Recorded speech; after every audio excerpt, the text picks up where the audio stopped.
1, 2. Sindika, this is for you. Rest in heavens. Yeah. Yeah.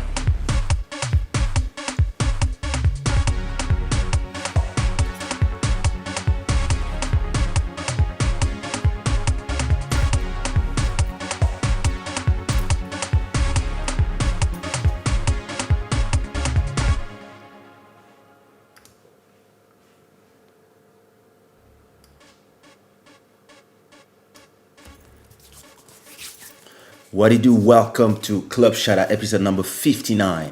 Les gens n'aiment pas les gens. People don't like people. This show is brought to you by Shadaware, not other than Shadaware. And sponsorship are about to be open. I'm still deciding how much I want to sell advertising for one episode. But I'm getting there. Strangely, the sound is super loud in my ears today, which is cool. That was one of my concern with this microphone. I was thinking the sound was a little low, but it looks nice today.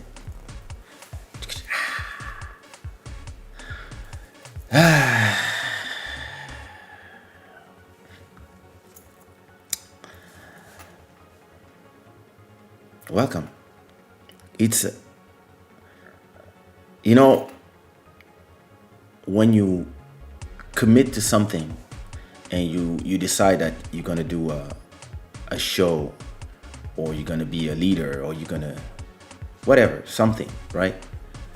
And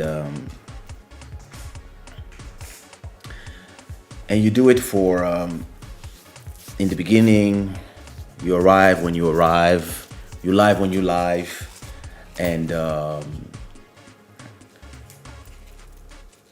and then you start deciding, okay, this is the best time for me, this is the best time for everybody. I'll be there 2 times a week at night, 00.30 my time, Lisbon, 1:30 Lisbon, 7:30 Rio de Janeiro, 8 p.m. New York, whatever. It's a commitment that you make for the people. And it's also a commitment that you make for yourself. And then life happens. Sometimes you're sick. I've been sick, and it was very hard. And interestingly, when I was sick, one of the things I was thinking about was, I miss doing my live show. And because you need to hold on to some things. See what I mean? You need to have something that drives you.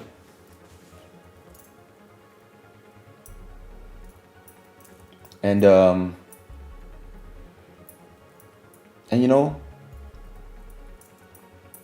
when life happens, and to have something that drives. And when lots of people in the chat today. 9 people didn't put their likes yet. I said 9 people. Sorry, 60 people forgot to put a like. Just saying. So I was saying, then life happens. Kids are sick. Kids awake in the middle of the life. Sometimes you're happy. Sometimes you're sad. Sometimes you lose somebody. And you don't feel like being around. But then you have to be around because in a way, we are here to celebrate life. You see what I mean? And I had a very bad news. I lost one cousin Friday. And we all numb. Like, he had everything. And just like that, gone. One message from your mom, and the world is turned upside down. But say, yo, yeah, you don't feel like working, or you don't feel like living. I mean, when I say living, it's not being alive, but doing your things, working, etc.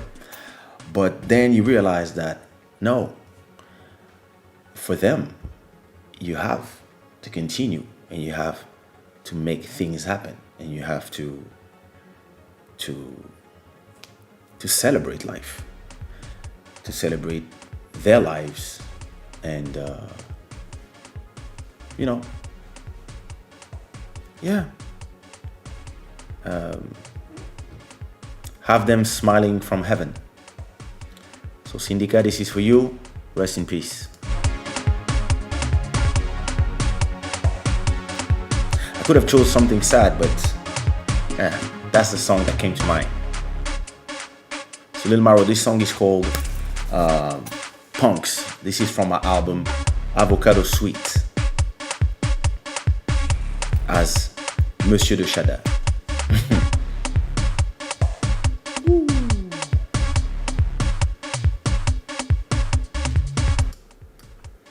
Yeah.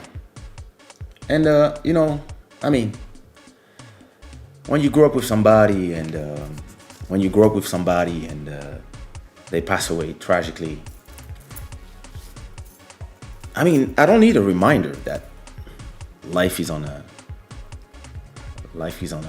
thin razor edge line, because I just came back from a severe COVID-19 situation, so I know. But like, you just want this year to end. You see what I mean? Like, it's November. There's like 60 more days. It's 2nd of November, so yeah, there's 60 more days. 2020, what else you got for us? Like, come on, we're ready. Cause yeah, what else? But yeah, you never know. You never know what surprising news can just take you down. And but then you have to tell yourself what you would have told the people. Live on, celebrate, and do it the African way. We celebrate somebody's life when they transition. We don't dwell on our own hurt. We celebrate the beauty of their lives. And but then it made me think about so many things. But I'm here talking. I'm not even saying hi. This is a special day. Miss Julie Body, how are you? Are you fine? I'm fine myself.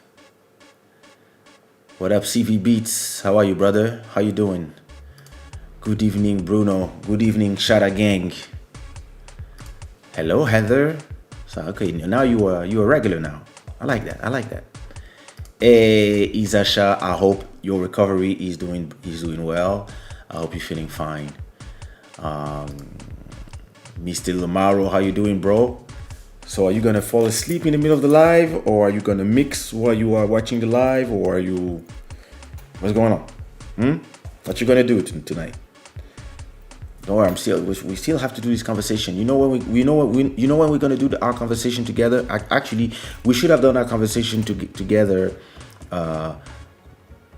today, because we were presenting our new song. I'm gonna present our song that people have heard already, I think, but I'm gonna present it officially today because it came out Friday. I released a new song with my brother Lil Maro, and yo, that's crazy. It's a beautiful song.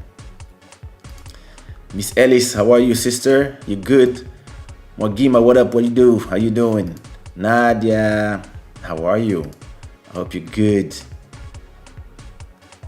All the songs that are playing are part of an album called there you go. It's an album called Avocado Sweet that I produced completely. So under one of my name, Monsieur de Shada. You know, Monsieur de Shada, the guy from Club Shada. Yeah, this guy. And it's instrumental album. I got 2 albums under that name, and I have a few singles, as you can see. It's actually time I do a new single. It's been since July, and those are my 2 albums. And I've been doing songs with this name since 2010. And I got another name that I've been doing songs since back to the vinyl days of John Amati. And I got 7 names that I use to produce music other than just Kaysha. So yeah, that's if you want to visit Monsieur de Shada, yeah, I'm in all the platforms. And the songs you are hearing that are selected to be the song today is called Punks. And the song you were asking is Asha. The song you were asking probably was Joachim. So it was not the first I played. The second one is called Joachim. Yeah.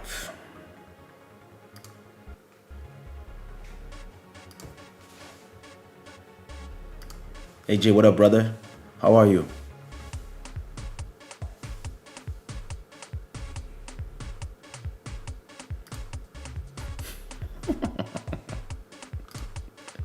What ifs? Hey, what is this? Why is this logo here? Wait a minute. What's going on here? Okay, that's strange. That should not be here.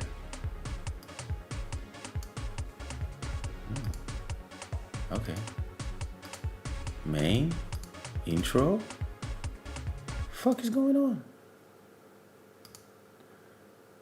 Oh, I think I did something stupid. Okay, no, there you go. Unlock the scene. Bear with me. Okay, that's the sponsor scene, and now the main scene. There we go. Where was I? I look like an FBI with my ear monitoring glasses. Thank you, Heather.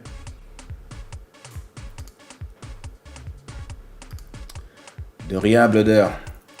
Moi, je n'oublierai jamais ce que la Guyane m'a donné. Punks de Monsieur de Shada. I'm happy to see that. Thank you so much, Emmanuel. I hope you're fine.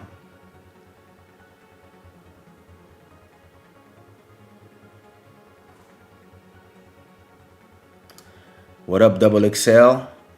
Congratulations on releasing your first single. It's the first single, right? Or it's not your first single, or it's your first music video. I still have to check it out, but congratulations on releasing your first single. Way to go.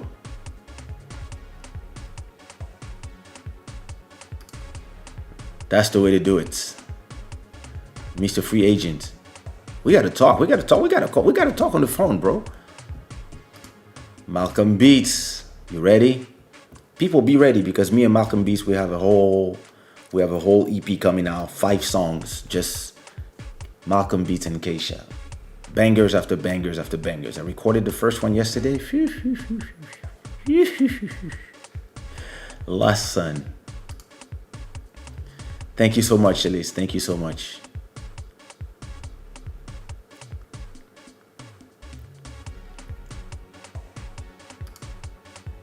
Thank you so much, Heather. Mr. Swedish, what up, bro? How are you?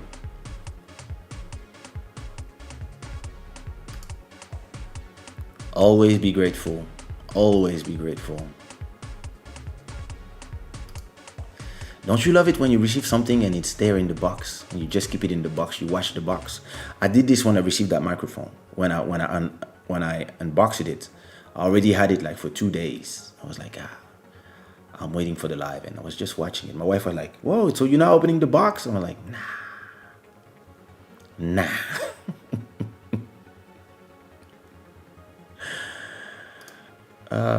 You feel good? I like that. I'll be adding your best reply to me on IG to promote Club Shada. I like that. All right, let's do this.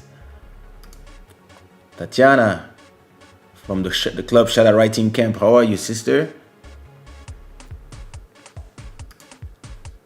Thanks a lot. I send you a video of me. Enjoy your new single pool body on Skype. Please send it to me by email. Let me put my email in there. It's easier. Usually I only open Skype when I have somebody to interview. What it do, Dalia show? So when do I invite you in my show? I have to invite you in my show. So we can do a show in French. I mean, you speak English, so we can do like a English, French, and Lingala. Kaysha, can you please list all your names? I want to follow all of them in Spotify. Oh my God. Okay, so let's do this. So my first name on Spotify and on all the platforms is Kaysha. That's the one. Kaysha, one single every week. I have a ton of albums and I have a ton of singles. A ton. But a real ton. Like a ton. A lot of singles. A lot of singles. From 1999, plus compilations, but from 1999 until Pool Party with Lil Maro. So that's name number one. My second name is Janamari. Boom. Janamari is only house music. House music, deep house music from the 80s. And yep. I have 2 albums, Ibiza 2015 and Ibiza 2017. That's my 2 albums, and I'm about to release a new album. I have to work on it. When I'm finished working on Kaysha, I'm gonna work on an album by Janamai. So same thing, I have a lot of singles since 2003. And this one was released in vinyl actually. And I also have some playlists, etc. My third name is Monsieur de Shada. So Monsieur de Shada is mostly music like this. It has like a Afro style, but at the same time it's housey, but Afro housey. And I'm now doing more reggaeton stuff with Monsieur de Shada. So every time I do a reggaeton album, I do it under the name Monsieur de Shada. And I have some singles here since 2010, and I also have 4 playlists. I also do remixes for other people under that name. The third name is Diamantero. The fourth name, is Diamantero. So under Diamantero, I do mostly African music. Amapiano, Afro house, Afro tech, Afro deep, ancestral, all these. And I have 2 albums, Komanya that came out in 2018 and Lavish Life that came out in 2019. And I have some singles and so look, so the crazy part is I do For example, Mukili Abiso is Monsieur Diamantero featuring Kaysha. So me featuring me. So the schizophrenic. And I have, I've been on it since 2005. Then the fifth name is Davagani. And this is really obscure, but under this name I only do synth pop, synth wave, retro wave, electronic pop from the 80s. And I also have I don't have no album, only singles, but I've been doing this since 2015. Yep. And I think I got two other names, but I didn't release nothing yet. So for now, those are the only two that I have for you. There you go. You have 5 of my names. My pleasure, brother. It's your first single? Yeah. I didn't listen yet, but I'm gonna listen to it. What up, Map Music? How are you?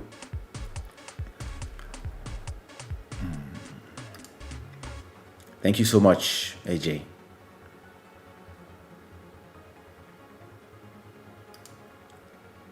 Ooh, I know this one.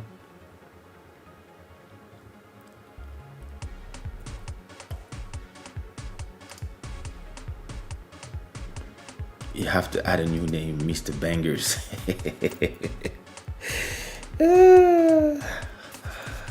Yeah, I do. Mr. Bangers, I like that. Foi sem querer. Foi sem querer. So yeah. Nice. Thank you. I hope you like the music, because how I arrived with all these names is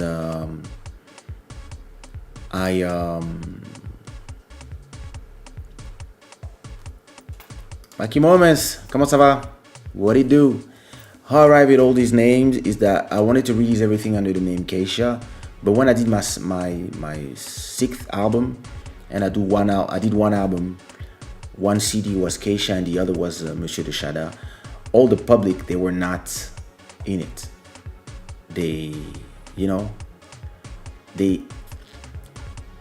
was a pushback back then, and then I was like, okay, so I will release those things under another name. And I forgot one name.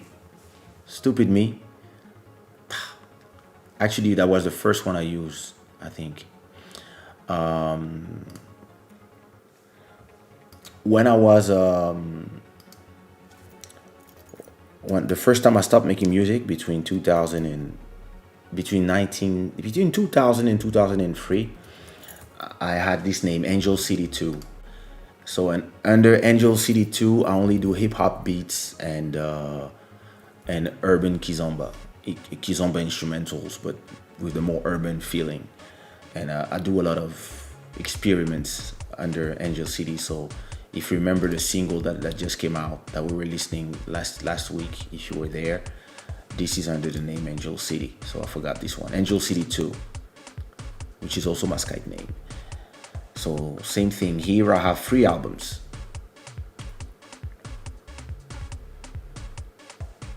Since 2014, that's when I really started. But I used to release music under the name Angel City on a website called mp3.com that doesn't exist anymore. And I used to actually sell a lot of CDs that were built to order before the iTunes days and etc. Around between 2000 and 2003. That's when I was living in Belgium. So yeah, now you have 6 names. And I already have too much with all these names, which is why I don't add new names. It's like too much already. Oh Lord. You ready? This is how we do. This is how we do. What up, MK Prod? How are you, bro? So yeah, as I was saying, I'm really celebrating the life of a cousin of mine, a brother of mine, and his name was Sindika, and he was art collector in other things. But, you can look him up on you can look him up on Google. That's him. A great guy, for real. Like a really a beautiful person. A beautiful person. I remember when we used to go with the whole families. We used to go skiing in France, in Courchevel, and we were like, I don't know, 8 years old, 10 years old. I don't remember. Those are old memories, like 36 years ago.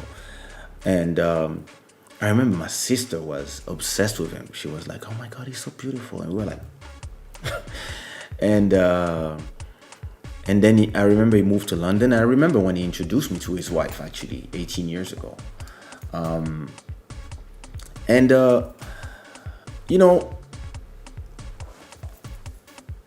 I'm gonna keep the private things private because the grieving and the talking and all these feelings I was expressing to my family, to my mom, to his family, but it made me think of something, and it made me think of today's subject. We don't like each other,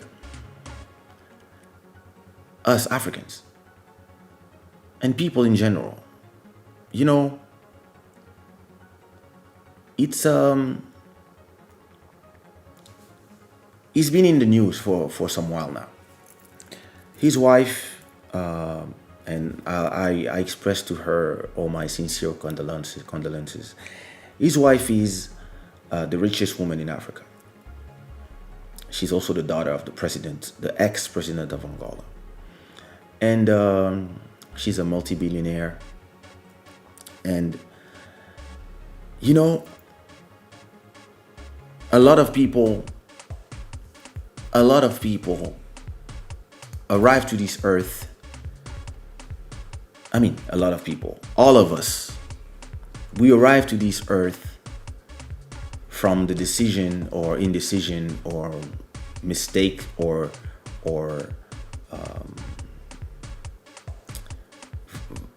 how do you say that, volonté, or the need or the want, from the desire from our parents.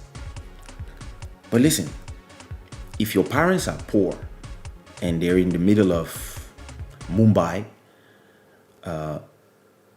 or if your parents are rich and they are president, or they are an artist, or they are in the Silicon Valley, or they are in the mafia, you don't decide that.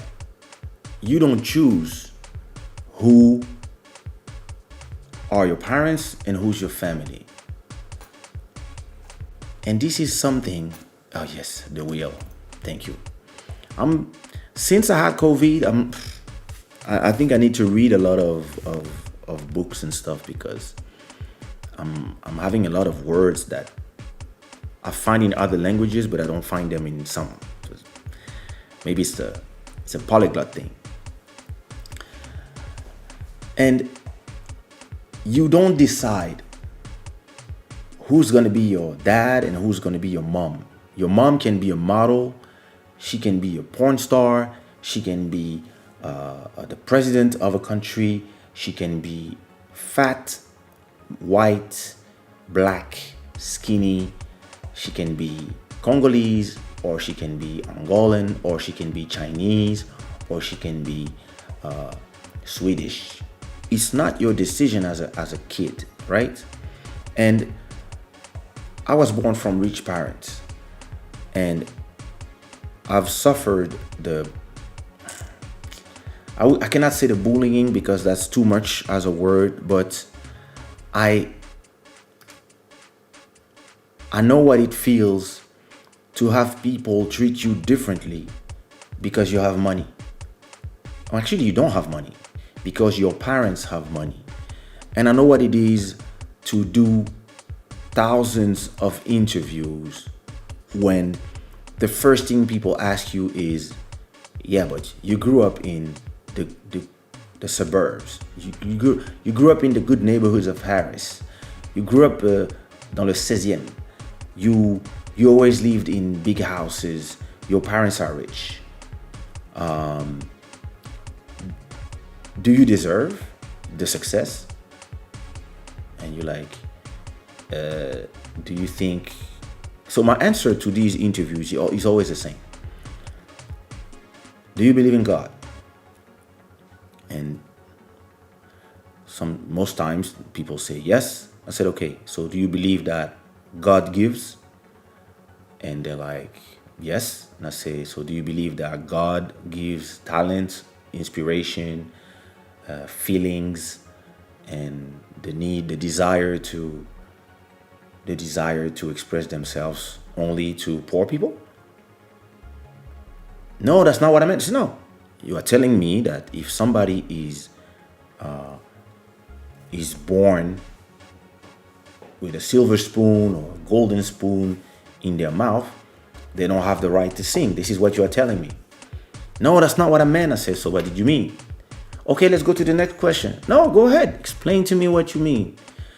And this interview, I had it so many times and I'm always ready. You know, I'm like, I can answer to anything. But it's so interesting when you realize that a lot of the people have this sentiment of envy inside of them. This sentiment of, I need to point fingers at somebody for what they have because of what I don't have. And most of us, it's not our fault. It's not my fault where I was born. It's not my choice. It's life. You born who you born. I could have born a lizard. I was born pretty boy in Congo. Could have born a bird. But when I was young growing up, and when he was young growing up, and when the people I was around with, not by choice, but by design, the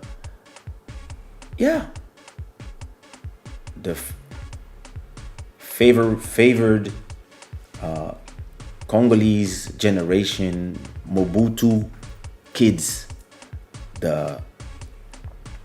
were born on the right side the right side. We were born on this side. The kids who didn't suffer from poverty in Africa, in Congo.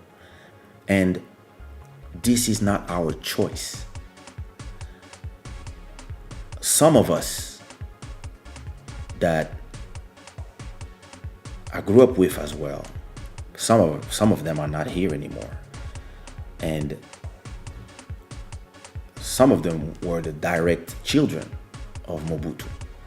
And some of them were amazing people. Some of them are amazing people. And some of them were horrible people.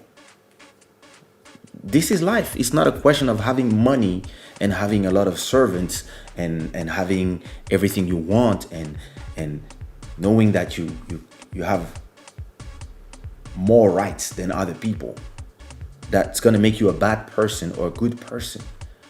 It's going to be something, a little bit of this, a little bit of your education, a little bit of how your parents treat you, how you see your parents treat other people. And a lot of our parents, before they were rich, they were poor. We just second generation money. A lot of them, like my father, grew up with no shoes in front of the river. He was not from a family of rich people. He was from a family of fishermen in Bandaka. And yeah, he made his way up. You know, they go to the university, they start things, and then they go up, up, up, up, up, and then Mobutu regime stuff, boom, they become part of the thing, and at that time there was, yeah, unlimited money, etc., etc. They build houses, they buy land, etc. And a lot of people from 2020, they want to judge people from the 60s or the 50s with the mentality of 2020. But they have to understand, in the 50s, in the 60s, in the 70s, it's another mentality, it's another world. It's the Cold War, or the end of the Cold War. It's the end of the colonies. It's what you call today corruption was normal back then. And the flow of money was unlimited because Africa is rich. And today, the same people who corrupted Africa are pointing fingers, like if they didn't build their countries with this corruption, because they love to talk about our corrupted leaders and they forget to always say, oh yes, we are the one corrupting them. And it puts us, the children of all these people, in a strange position. Because, yeah, sometimes it feels like it's our fault. What up, Gilberto? How are you? It feels like... What up, Chrislyn? It feels like it is our fault that things are the way they are. Or, and listen, if our parents were in the ruling class of our country, of course they have a responsibility, good or bad, in the world. But it is never a simple question, and it's never a simple answer, and it's never a simple conversation. There's a lot of layers, there's a lot of geopolitics going on, there's a lot of reason why the things are the way they are. There's a lot of people who want things to stay the way they are because it makes them stay rich. And us Africans are where we are because corruption. We have corrupt leaders. We have corrupt people that respond to our corrupt leaders. We have corrupt people that respond to the people who respond to the corrupt leaders. We have people, the general population, who are corrupted as well. And it's just a different mentality in Africa. And I really believe, and this is my conviction, it's not, I understand a lot of people see it differently, but I really believe that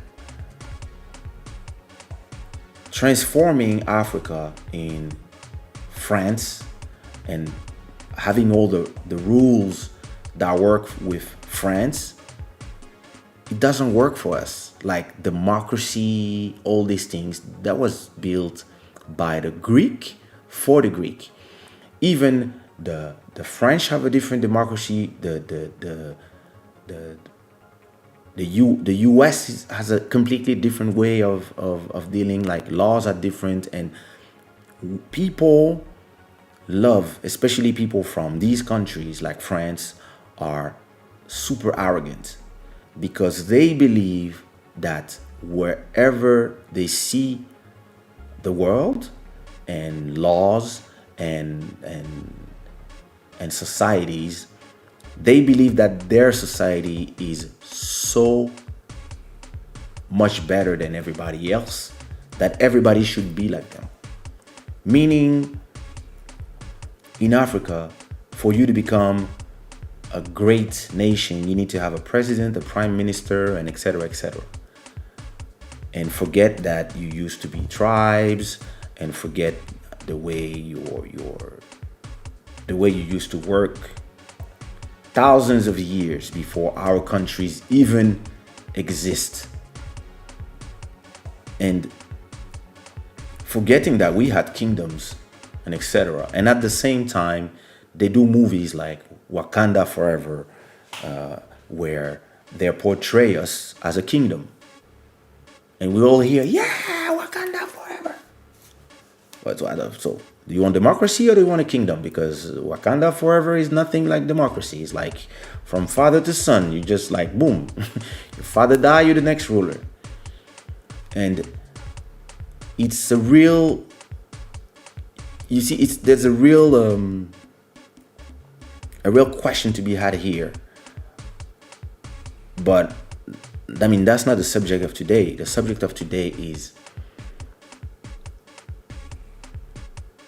the way my dear Sindika that is now resting in peace, and his wife were seen 4 years ago, 10 years ago. Everybody was loving them. Listen, first African billionaire, and he's a great art collector, and then and they were creating jobs for a ton of people. Her dad was a president forever. I know. If you see it from a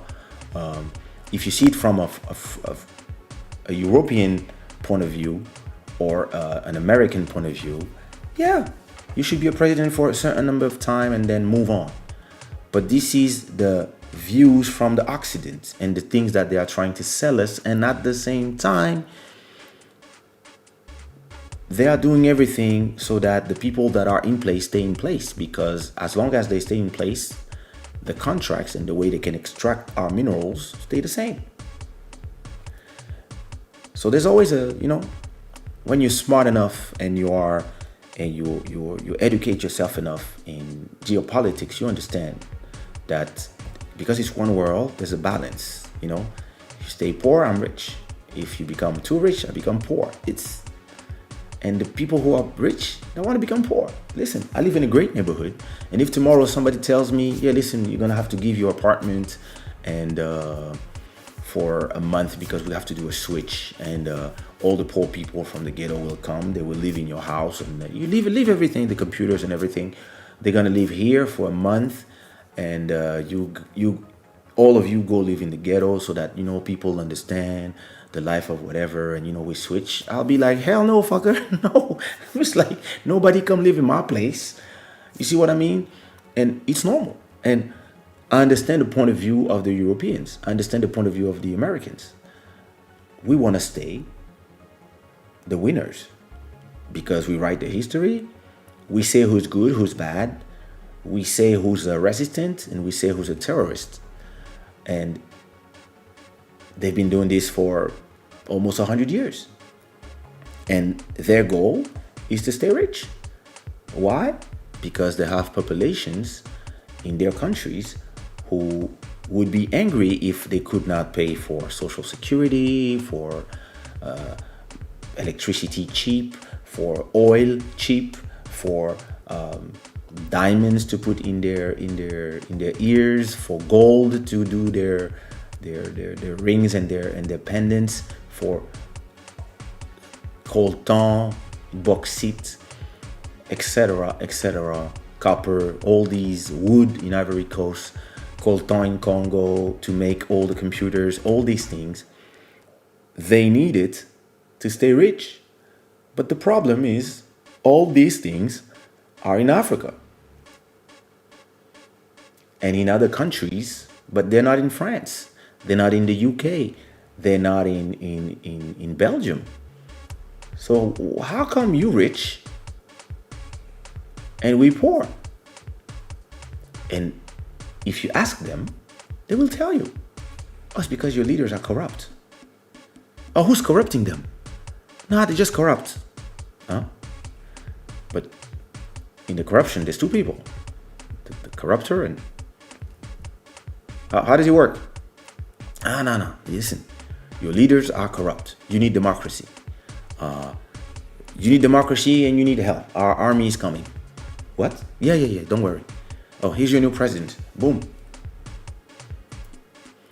And every time one of us, Gaddafi, Lumumba, Sankara, every time one of us comes and say, we're not having it. We need to be together. We need to be strong. We need to be a force. We need to be together, and we need together to decide the price of diamonds, the price of gold, the price of, they have euros, they have dollars. Why do we use dollars? Why do we pray to the blonde guy with blue eyes? Why? What about our gods before? Nah. Like, they came here, they told us, use our money, use CFA, use dollars. We're gonna buy gold at this price. If you say no, you die. Or if you say no, all of a sudden, rebels come from nowhere in the jungle and they have weapons, new weapons that, who build weapons exactly? Oh, $1.5 trillion every year. This is the money that the US, France, Holland, the UK, Belgium, all these people who manufacture weapons, missiles, tanks, etc. That's the money they make from wars. But then in their channels, they show you war. Like, oh, people are dying. Oh my God, look at this kid. Oh, dead. Oh, look at his parents crying. We have to stop the evil. We cannot let this be. Democracy has to prevail. Let's go there. Bomb the people. What? Whoever wins, they make money. Yeah, it's their weapons. So they don't care. And whoever wins wants to win so that they can be the one who's going to sell them the oil. That's the reason why people are fighting. They're not fighting to fight. I mean, some of it is religion stuff, whatever. But a lot of them, they all want to, survive and make money. And so once you see that, it's interesting to me because from the inside, you don't see the same way as from the outside, when these couple of young, bold, and beautiful and billionaires were seen as, his wife she's a multi-billionaire, and he's an art collector, and for a long time they were respected, and then the smear campaign started. And listen, I'm not saying that who's wrong, who's right. I'm just telling you how it feels from the inside.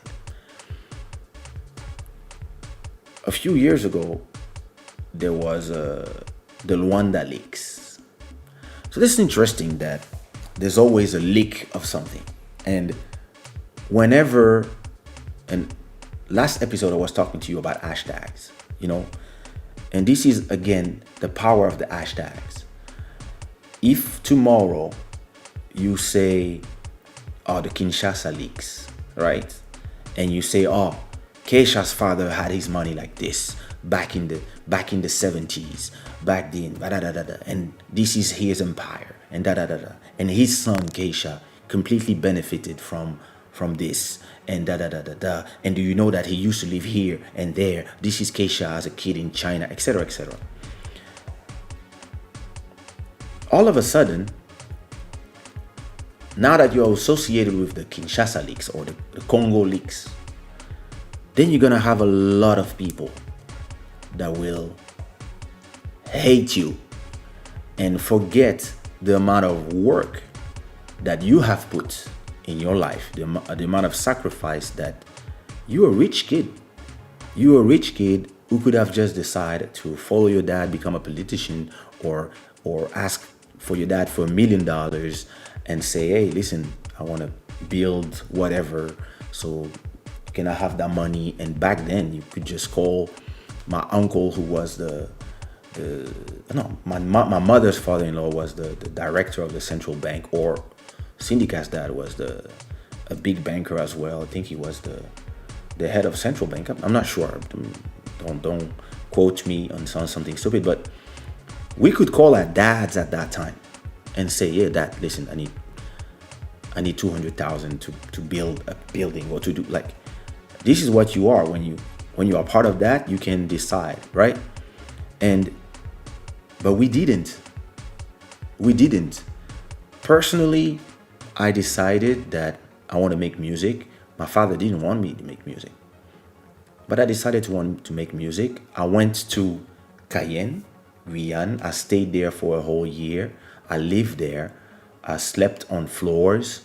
I didn't care who I was. I was just somebody who wanted to make music.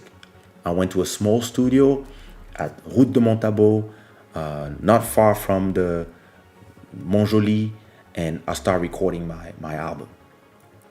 And 22 years later, here I am, respected for my music and not for who my dad is. I made my name for myself. But all you need is one motherfucker come from nowhere and say, yo, this is the leak. And then they start putting it in all the channels. Thousands of documents are seeing. I'm saying that, like, nobody cares if it's true or not. It's entertaining and it can fuck you, so everybody runs with it. And all of a sudden, all the people who used to respect you and love you and talk about you with admiration, or even had a job because of you, everybody forget the number of people that you made happy with your music, or the number of jobs that you gave to fathers who could feed their families. Everybody forget about that, and everybody say, yeah, give back the money. And nobody cares if it's true. And nobody cares how much money. How much money is yours? How much you did yourself? And then people are starting to talk about, yeah, the accounts are frozen. And then you're happy because we want to see, because like we say in Ivory Coast, les gens n'aiment pas les gens. Les gens n'aiment pas les gens. People don't like people. People pretend that they want you. They love to see you succeed, but if there's something they love you even more, is to see you fall. And you know, when I was thinking about Sindika's passing, after Saturday waking up, like, oh my God, like, how could this happen? And you know, I talked to him on WhatsApp a few months ago, and you know, we were showing each other photos of our kids, and you know, this is my biggest one, this is my latest one, and you know, my daughter is 3 years old, 2, and he was showing me his first one, and you know, like, I was so happy for him, and I was like, oh, you remember when you introduced me to Isabel back in front of Virgin Megastore in 2001? And he was like, yeah, I remember, It was my girlfriend at that time. And I was like, wow, I didn't even know she was the daughter of a president. I didn't even know where Angola was at that time.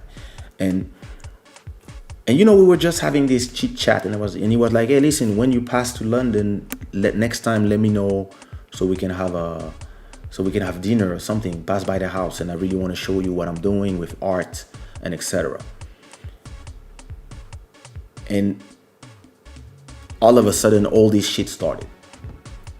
So they had to go to Dubai and Russia, places where they were not, you know, where they felt free. And listen, things could have been done in a different way. I'm not familiar enough with everything, right? But at a point, you ask yourself, do you deserve? No, forget this. At a point, nobody asks themselves, how does it feel to have the whole world against you? And no matter how much money you have, when everybody hates you all of a sudden because of all the media giving one side of the story, and all the all the media and all the people and the internet starting to bully you, meaning that every time you post something positive that you are doing, then you have everybody talking about everything else. And no, like nobody, it's only today that all of a sudden everybody remembers that he has bought back and recuperated 4,500 pieces of African art from Congo and from the Central Africa region that were in museum in Europe and the US. Our culture that was stolen and displayed in their museums. He's been an advocate for African art for all these years. And oh yeah, now that he's dead, you all remember that? And I see everybody in the comments like, oh my God, he's so sad. Da, da, da, da. I'm like, yo, where were you, all of you, when the whole world was against them?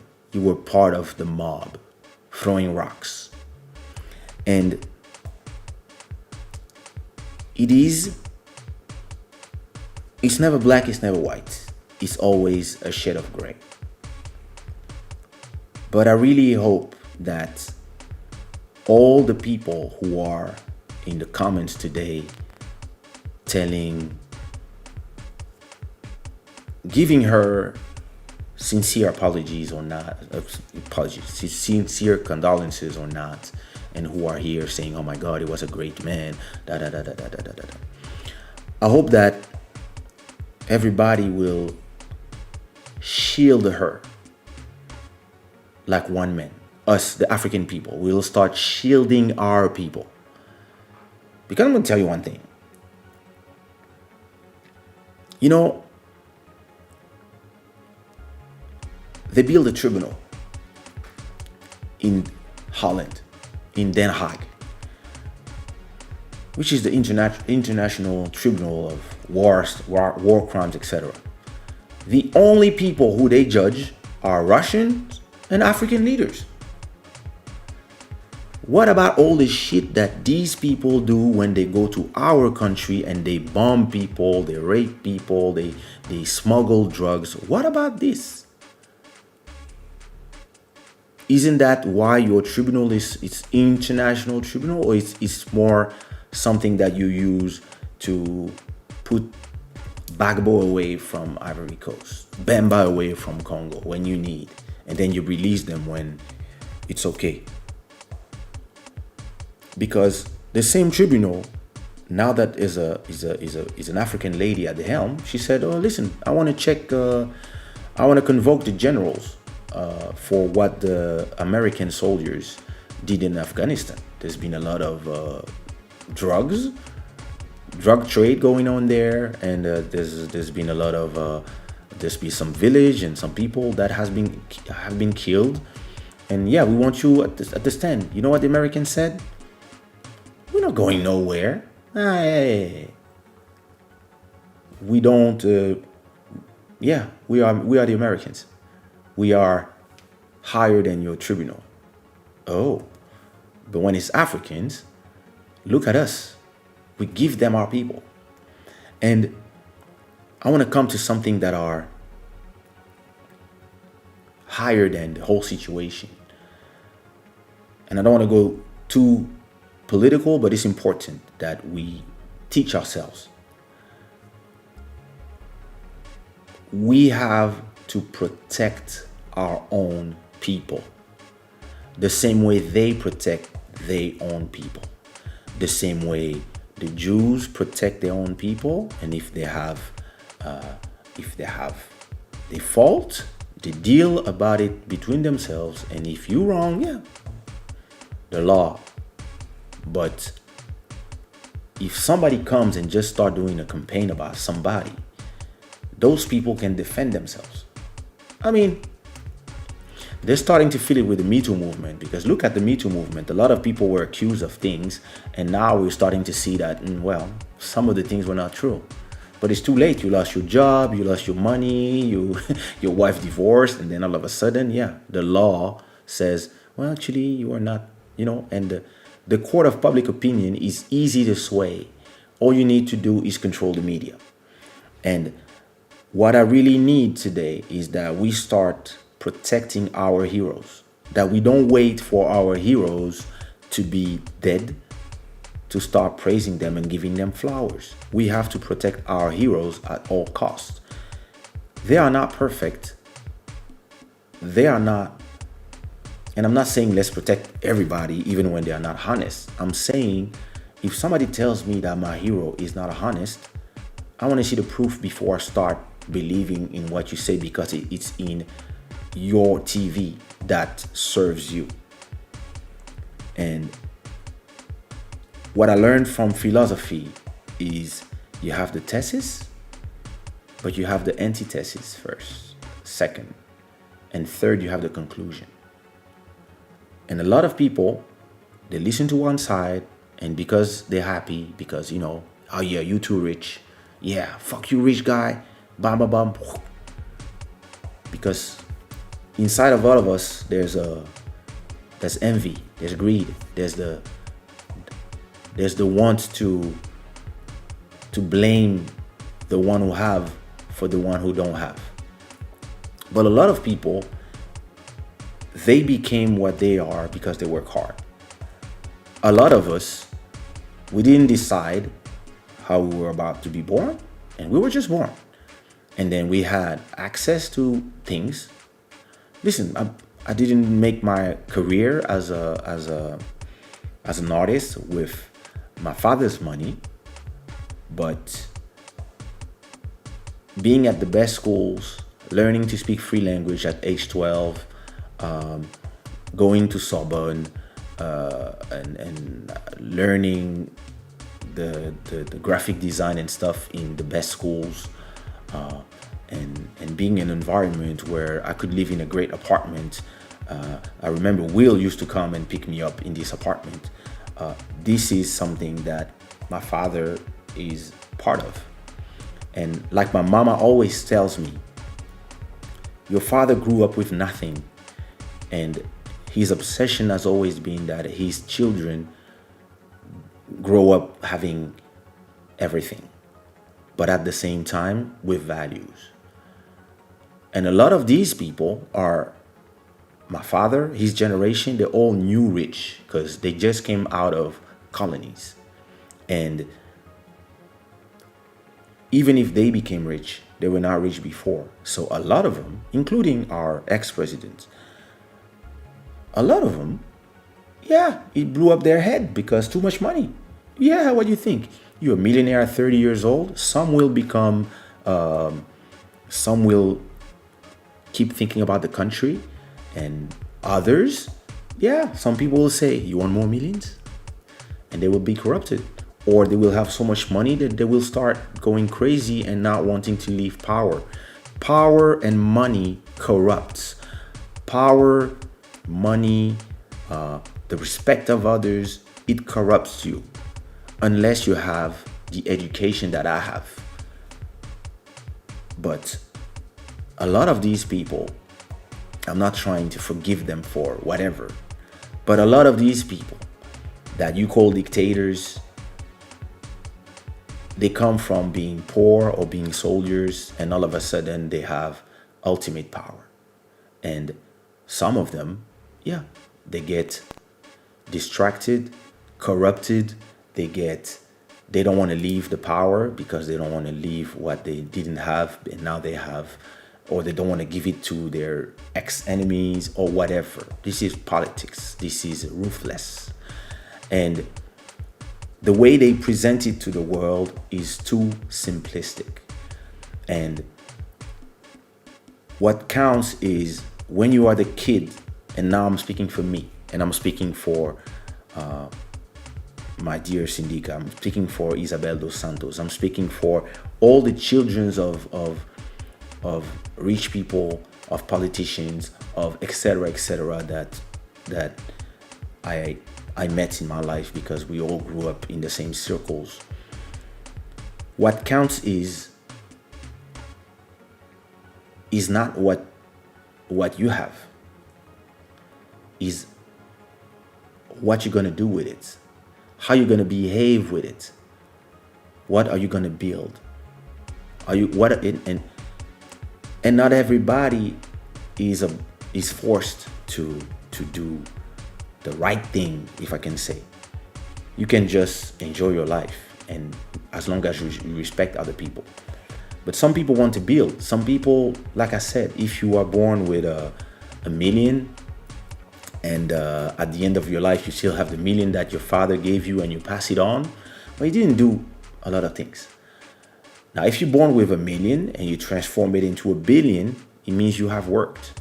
If you are born in a great family and you become your own name, you become Kaysha, and you are known not because your father is known, or your mother is known, but because of you. It means that you found your own path, and it's not as easy as you think. A lot of people they struggle with this, and when you say you struggle, people are like, "Oh, what you know about struggle? Some people don't have food." Yeah, I understand, but we all live in our own life. We are all living our own life, and we all have our struggles that are different. Some people, yeah, their struggle is trying to feed themselves. Some others, their struggle is trying to fill the shoes left by their parents. Or some others is, yeah, listen, if you are the daughter, look, there was this girl, she wanted to sing bad. She had a great voice, she was cute, and she lived in New York, etc. And she was a great artist and stuff, and she was trying to whatever in 2002. One problem, she was the niece of bin Laden. And nobody gave her any chance. She would like, the moment people found out that she was the niece of the worst person in the world for the Occident, nobody wanted to know. And she had nothing to do with her thing. She was in America. She was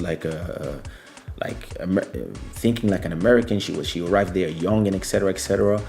But soon as people found out who she was the daughter of, it was game over. She never could release something. And it was not today where anybody can release anything. It was at that time where, oh, what, you the niece of who? Nah. Yo, but Universal, hey, I have money, I can't, nah. Pass. I like the song, but I pass. And in her, I don't know her, but if I put myself in her shoes, I would be like, but wait a minute, I didn't do nothing. Yeah, but your name is bin Laden. Like, it's a heavy name. And nobody thinks about how it feels as a human being when people are starting to insult you. I'm lucky that my father is very respected in my country and around the world. But yeah, from time to time, people come to me and they're like, yeah, your father stole money from Congo. Yeah, you have proof. But the thing is, a lot of our contemporaries, a lot of our people who are in Europe, they're brainwashed. They see Africa and they see themselves as Africans, but they don't realize, like, you are not African. You are from African origins. You've been in Europe. You were born in Europe. Your parents are in Europe, and you come here with a message, but your message is actually a message from French media. The things that come out your mouth sometimes is the thing that come out of somebody who's seen documentaries and who've been talking to people on Twitter. It's not the message of somebody who's there on the ground and who understand what happens and who understand the complexities of what it is. And Those people, they are the ones who come on Twitter, on Instagram, and they yell, ah, yeah, but this, yeah, but that, well, yeah, but yeah, what about democracy? What, like, bro, listen, stop.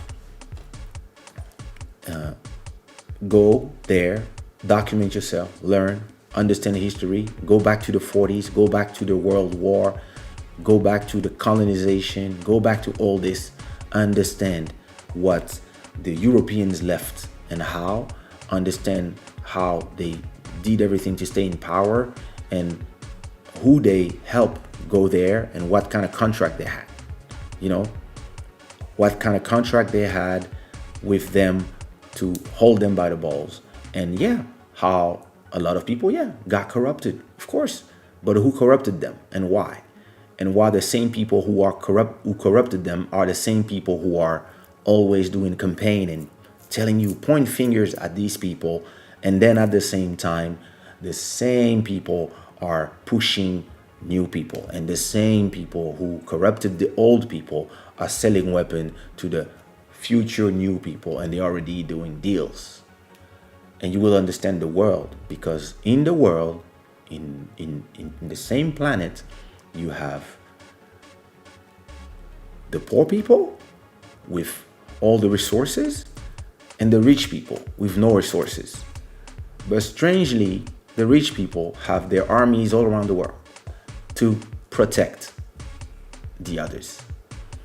And but you have to start thinking for yourself and not thinking by hashtags and by slogans and by whoever is tweeting stuff. You really have to document yourself and be able to understand. But my point is, when we stop hating each other as a people, when we stop that and we are able to shield our people and to look at our heroes, and when we have billionaires, we have to celebrate them. And it doesn't mean they are perfect, but we need to celebrate them instead of celebrating Obama. I love Obama. He's cool. Yeah, he plays basketball. He's the coolest president in the US. He's still American. He's not African. Still what I mean? He still is working for his country, his continent, not ours. And listen, there's a lot of Americans here, there's a lot of Europeans here. Like me, I love everybody, but it's more a question of why do we Africans or African origins, why do we celebrate the rich people from outside, or we, like a lot of my friends are obsessed and they love Vladimir Putin, for example. They love him. It's like, oh my God, he's the ultimate leader. He's the guy. Look, the posture. Look at that. Okay.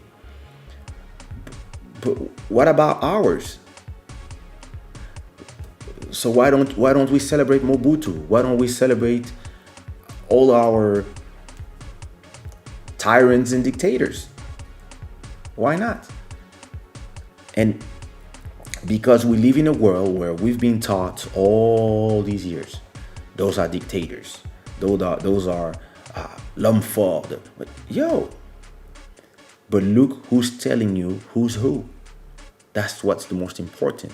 And look who is always bringing freedom to other countries with bombs. See what I mean? So we have to start celebrating our Steve Jobs, our Disney's, etc. And this is why, listen, I love Black Panther.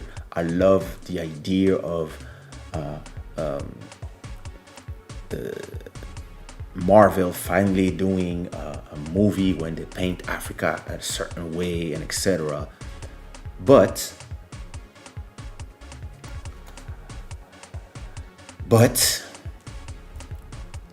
it is still an American movie. It's still an American movie done by an American and showing Africa in a romanced way that they want to see it. And how Black Americans want to see Africa. It's a vision. And yeah, it's great, it's nice. But we celebrated it as if it was our movie and it was about to fund our school. But all the money went to Disney, straight to Disney. It didn't go. It went to fund the next Star Wars. It didn't go to fund African art. We celebrate Beyonce, and I celebrate Beyonce when she did Black is King, and she's working with a lot of African restaurants. This is amazing. It's beautiful to see, and I love seeing this Africa coming from the eyes of Occident, because when I was born, the Africa that they were showing me all this time was the kid with the century and with the fly here, and like that's the image that they've been showing us all over all our youth. And USA for Africa, and we are the world, and etc. And in a way, it put us in a position, us who were Africans, but who lived in Europe and who were born in Africa, but left so early that we are more Europeans than Africans. It gave us a strange taste of, Africa is poor. But then, listen, we have internet as well. We have geniuses as well. We have billionaires as well. We have leaders as well. But every time the Western media comes and demonizes our leaders, we are the first to throw the rocks. And we don't even ask.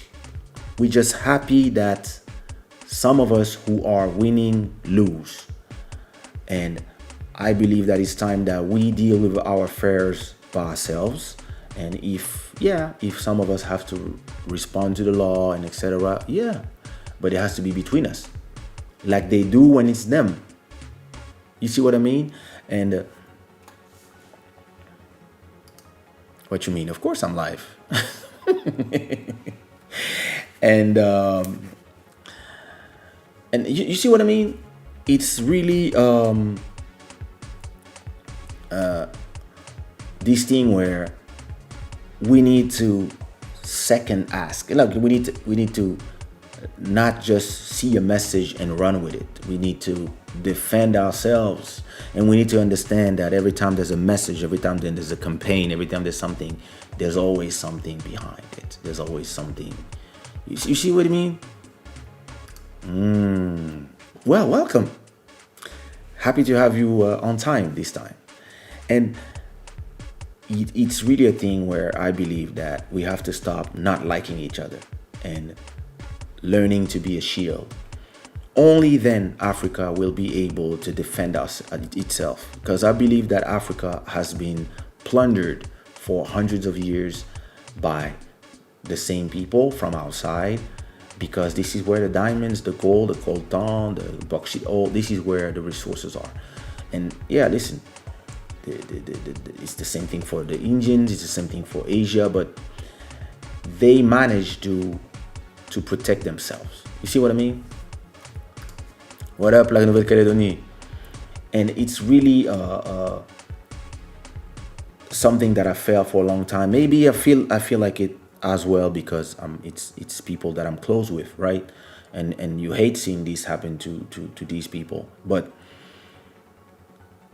the way information works, when people tell you, and I'm talking to you about this because I know I'm inside.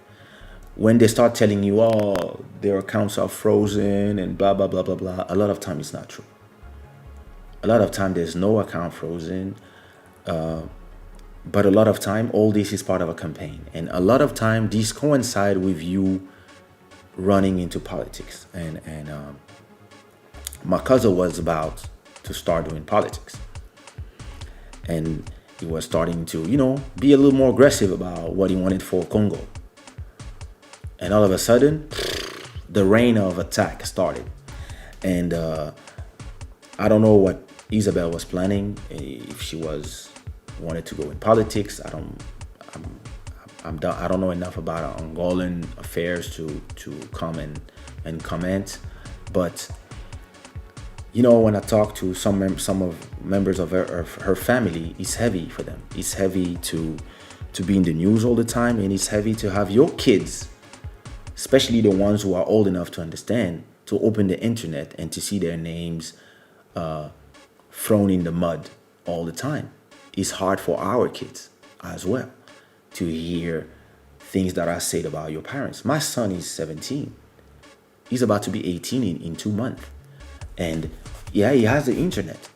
And if he looks my name, he's gonna find all the information about me. So hey, listen, I'm not running for politics. I don't want to be a president. All this. So there will not be campaigns against me and stuff. I mean, on that thing. But listen, my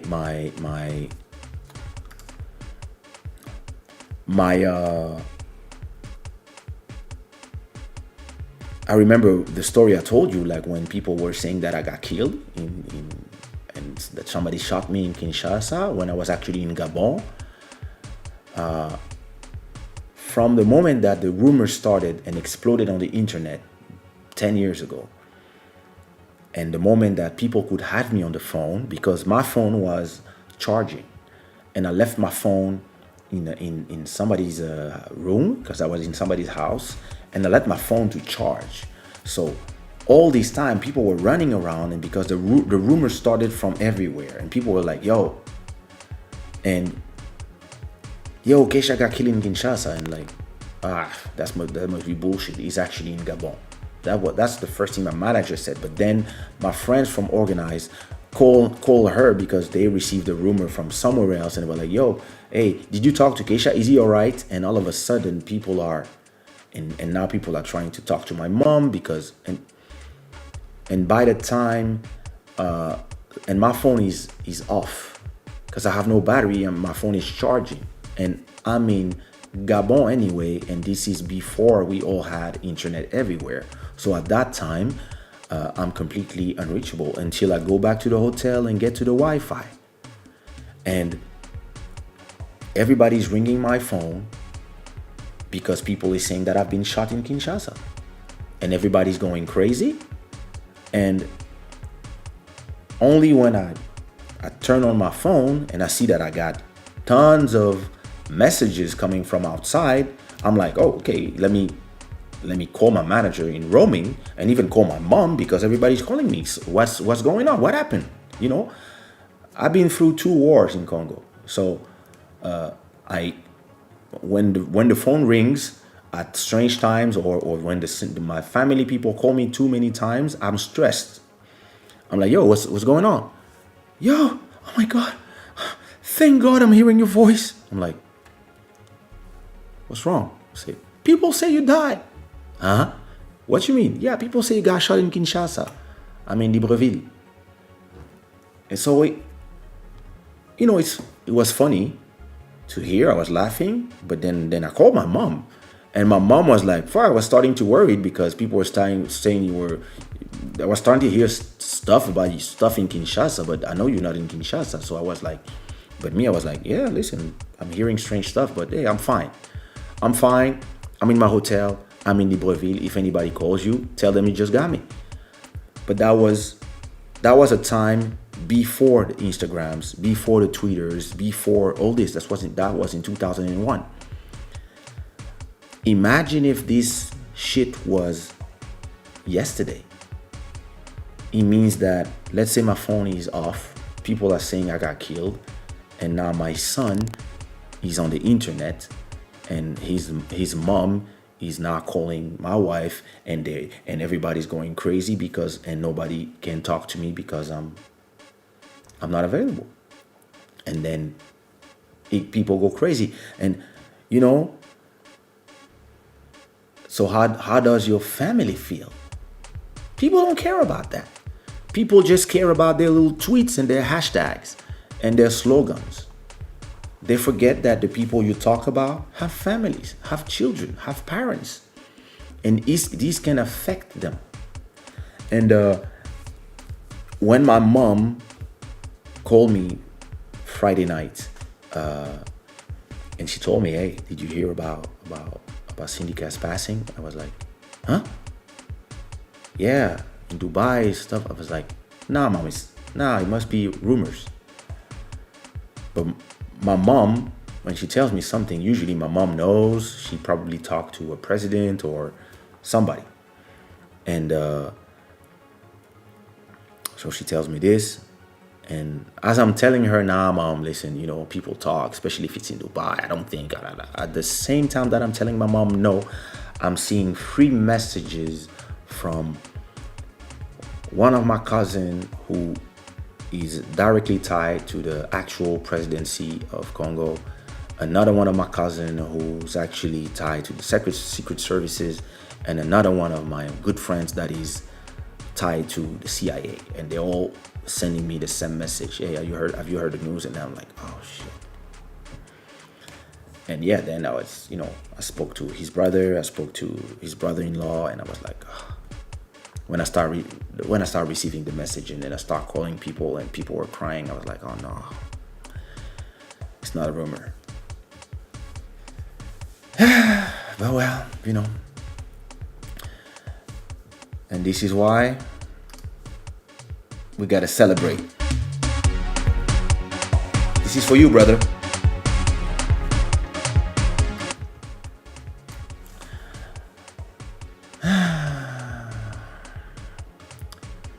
I was here talking by myself. I didn't see the comments. Where are we? Where are we in the comments? Thank you so much. I think I saw this one, but thank you again. I think I was here. You alive? That's good. We should be grateful for colonization.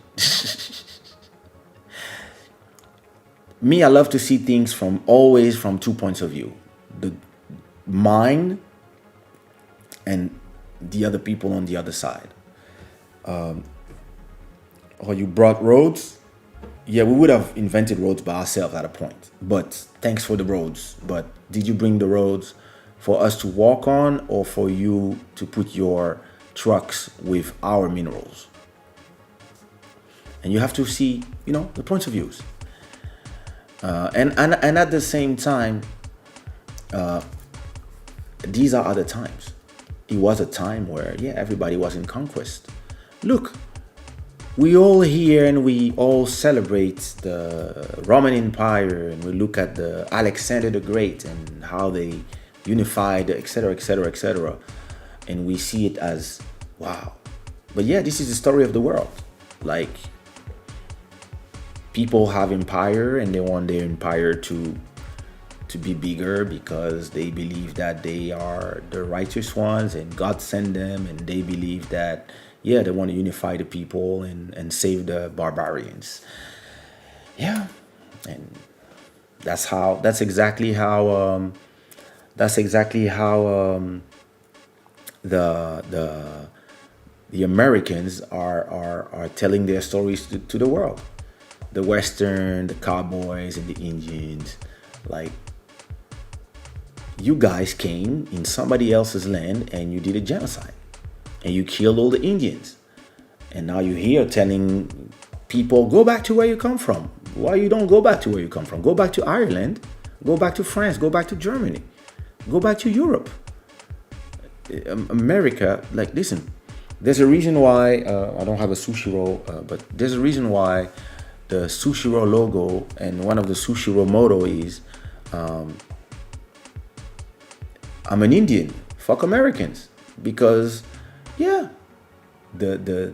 this land belonged to the Indians. And everybody know it, but they did a lot of Western movies, a lot of Clint Eastwood, a lot of Ronald Reagan, a lot of, the Mohicans, the Seven Mercenaries, the Bon, la Brute, le Truand, all these movies. This is propaganda. This is propaganda to sell a story where we are the good guys and we are attacked by the Indians. So again, the Indians are the terrorists. You in their motherfucking house. You were not invited. But if you tell them, if you are the one who tells the story and you are the only one who tells the story, then you can slowly make your version of the story become the truth. This is how media works. This is how media has been used by the Occident forever. And what is interesting today is that the Arabs, the Muslims, the Chinese, and everybody is starting to understand how they can use the media themselves as well, because when they built the internet, they thought, yeah, we will spread our message even more. But now the others are spreading their message as well, and everybody can use Twitter, everybody can use YouTube, everybody can. And yeah, there's a lot of nonsense. There's a lot of truth and non-truth in the internet, but at least everybody can talk. And I'm the first to say that a lot of people should not be able to talk, but at the same time, then it becomes fascism, right? So, but it comes again to what I was saying just before. We should learn to use these tools not to fight with each other or to insult each other, but to celebrate our people. And when people are attacking our people, we should be able to defend them. And unless we agree that these people are bad, of course. But if we don't defend our people, it's the same thing. They can use whatever they want to always, decide who's good and who's bad, who's a terrorist, who's a resistant. Because trust me, for the Germans back in the days, all the French heroes were terrorists. It's always a question of point of view. You see what I mean? For me, all my ex are psychos, for example. But it's a question of point of view. You see, Julie? You're not my ex, but I'm just since you are doing snippets, is number one. Oh, thank you for that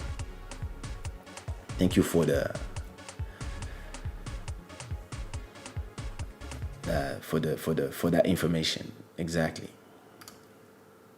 I know you. I see you know things, cousin. Bonsoir, Lydie. Comment ça va? You need to have an interview with your dad. Yeah.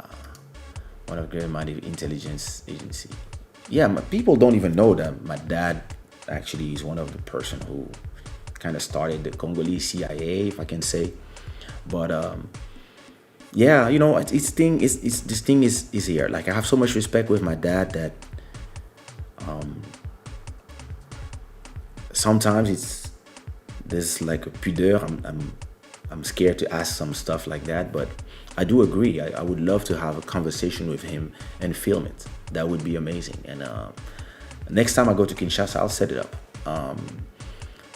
Because I have a lot of questions about what it was back then, and his point of view on things. And it's strange as a son, you see yourself as, I'm scared that he just sees me only as a singer, and as a kid, and because he always shielded me from a lot of information for my own security. And there's a lot of things I know because I know, but there's a lot of things that are not said to me for my own safety. But I would love to have conversations because there's a lot of things that I would love to know the point of view of a diplomat, of somebody who's respected by both sides, and all sides actually. A lot of people don't know. My dad was almost the president of my country. My mom actually refused. King Gaspoting, you're telling the truth all the time. Your intelligence is captivating. Thank you. I don't know. I don't know if I say the truth all the time. I say what I feel, truthfully and honestly all the time. But is it the truth? I don't know. I mean, I could be wrong about things. But at least I try to convey what I think in a way that is at least not antagonistic and respectful of others' opinions.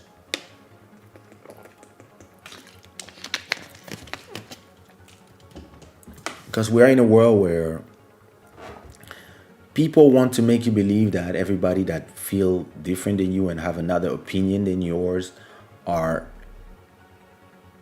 only can be a hater or an idiot.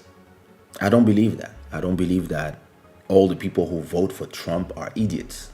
I don't believe that. First of all, I'm not American, so I don't have a sheep in the game directly, so I can see the things with a little bit of, and look at, how a guy who, with a lot of entertainment and a lot of lies, could arrive to the head of the greatest, most powerful, and latest empire in the world, and how he could arrive up there.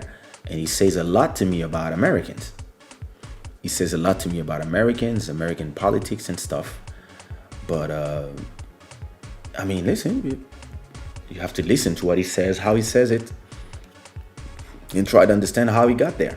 And the other people on the other side, you also have to understand that some of the things he says, he got some points sometimes, and some other things, yeah, it's all over the place. But he still became president of the leader of the free world, as they say.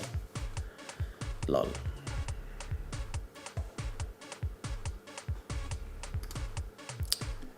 Who knows? I will not answer this. Laws are made for weak people. Laws are made. Laws is normally a contract between collectivities. A collectivity is when a bunch of people are together. Listen. If people come in my house without me asking and take my food, yeah, there's a law to say, yeah, you cannot enter somebody's private property. This is a law. It's made for the. The laws is an agreement between all the people who live together. You create laws for the interaction between people. That's what laws are for. If you kill people, you get to jail. There's a reason why. It's so that people don't wake up and kill other people just for fun, and to not have anarchy. And this what laws are made for. And same thing, when people we choose people to lead us, we put laws in place so that these people don't get corrupt and don't use the power they have to lead us against us, because they are supposed to work for us. And then once this is said, there's real life.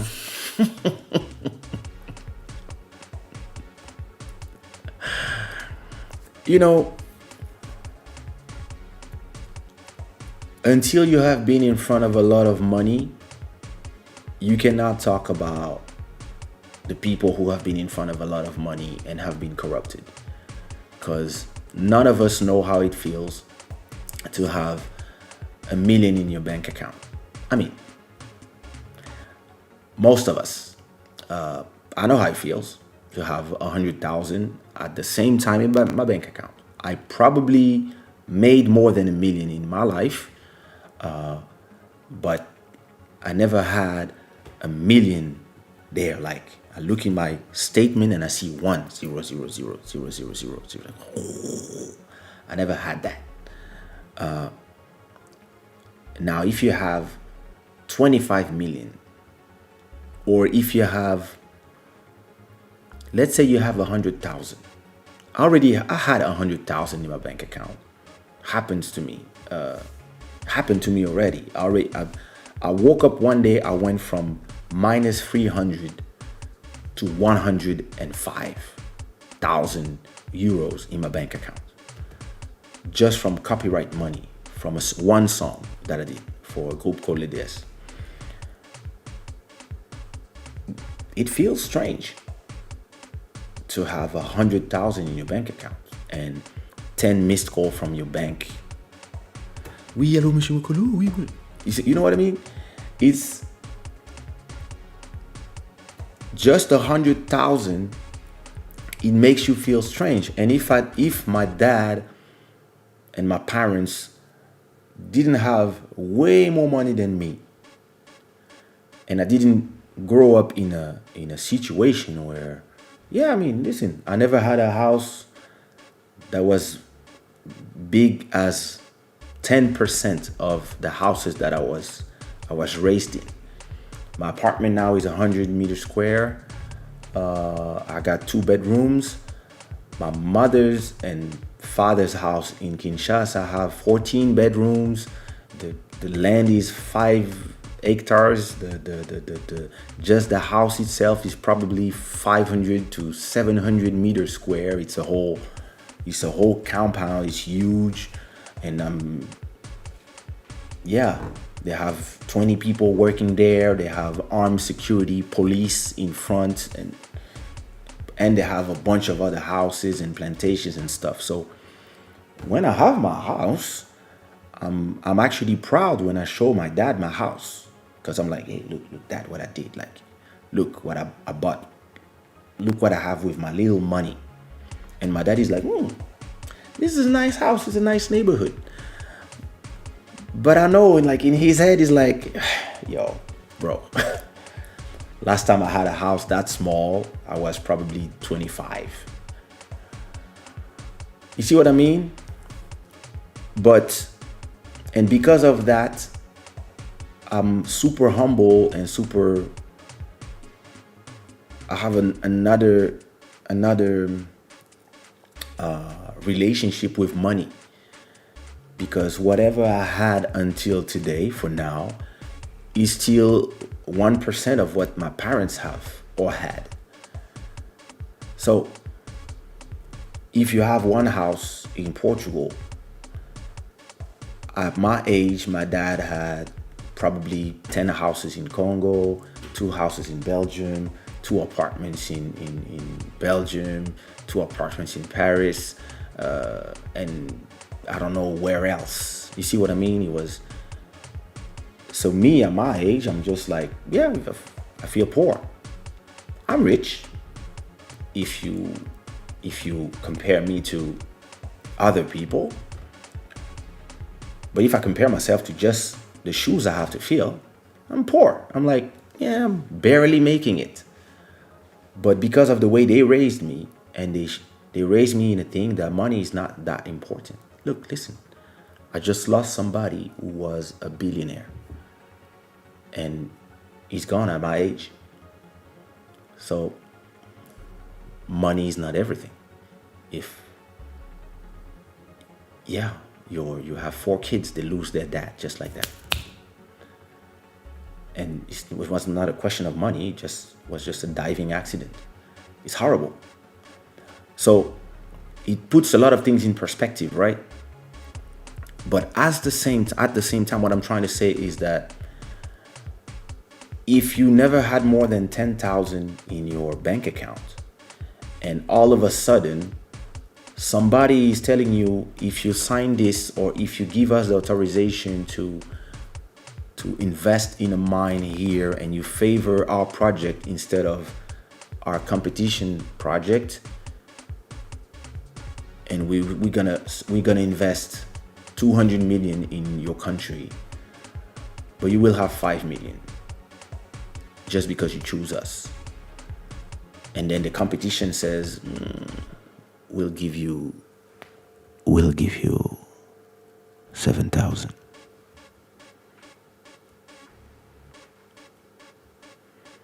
You're a human being. You're thinking about all the things you could do with 7 million. And a lot of people are, they all of I'm righteous. I wouldn't do this. I wouldn't do that. I wouldn't give my country to the vultures. Yeah, you say this when you don't have money and you're on Twitter talking.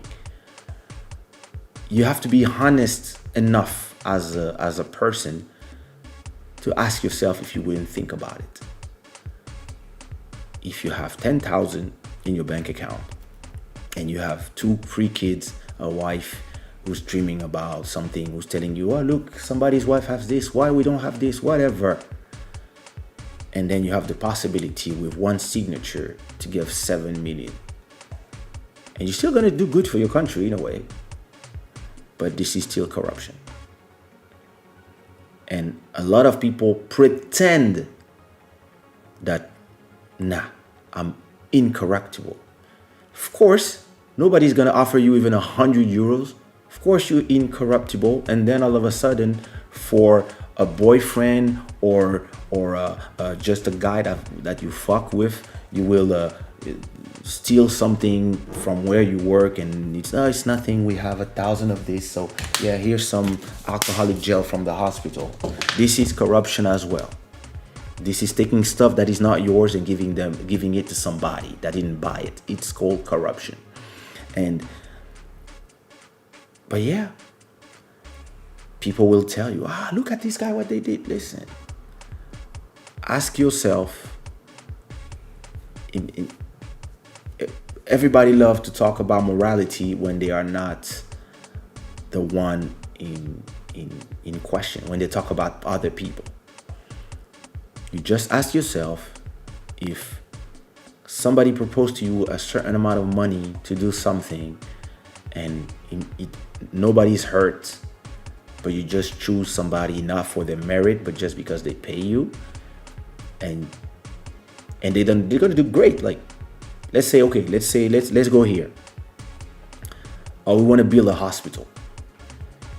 We, the Chinese, want to build a hospital in Congo. We're gonna spend 10 million on the hospital.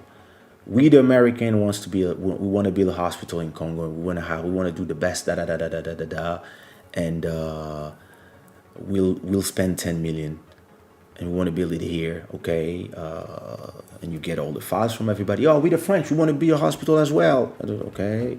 So, we just need one hospital. So, in this year, we just want to build one hospital. We're going to choose one of the projects. Yeah, but we will also build a road, and okay. And then somebody comes and say, we'll also give you 500,000 if you choose our project. They're still going to do a good thing. Let's say everybody's building exactly the same hospital. Let's say that everybody's building a good hospital. It's going to be great for the people. It's needed in that neighborhood, etc., etc. The only difference is one of them is coming and say, we'll give you 500,000 if you choose our project.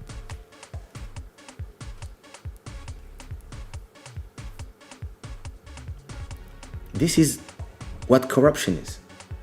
And a lot of people, as they say, they are, everybody on Twitter and their hashtag, they are righteous.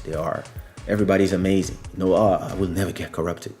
Nobody's offering you shit, so stop talking about corruption, because you don't know what it is. You don't know what it is to have people propose you money, and then you have to choose between your honor and stuff. I refuse 100,000 euros. I chose respect over 100,000 euros. I had this project with one artist that completely disrespected me, her, and the people she worked with. And I said, and they hear singing my song, and when they see me, they don't talk to me, they look at me like this.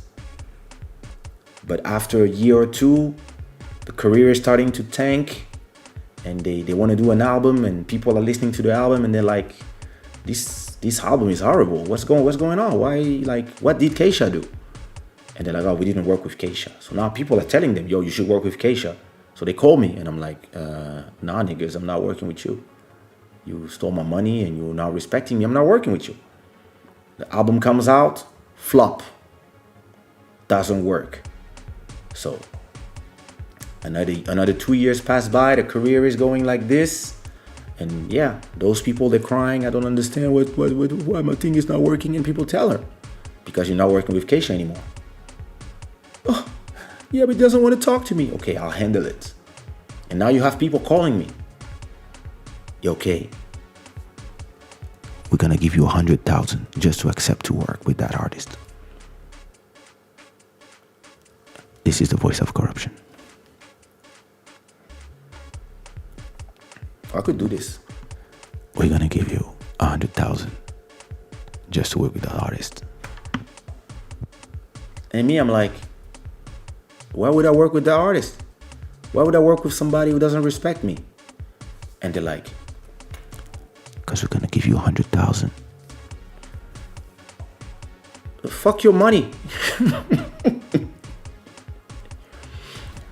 And I didn't accept to work with them. And the third album came out and it was a flop as well because I was not there. And I was like, yo, if you have all this money, go hire all the people. Because you've been insulting me for years. And you're not gonna corrupt me, and I have not been educated to lose my respect over money. Are you sure you don't want 100,000? I'm sure, fuck you. But I'm in a position at that time that I make 100,000 every year with or without that project. I'm in a position where I make shows every week, 2 or 3 times. I have Kaysha exploding. And I'm doing other projects that are gonna give me the same amount of money with people that I respect and respect me. So I can say no. But let's say we are today at the beginning of quarantine too. And people are here. Everybody's not making money at all. Us performers, we're not making any money. We make money from your super chats. We make money from Where's my donation link? What the hell? Sorry, but there's shit going on here that I don't understand. Give me a second.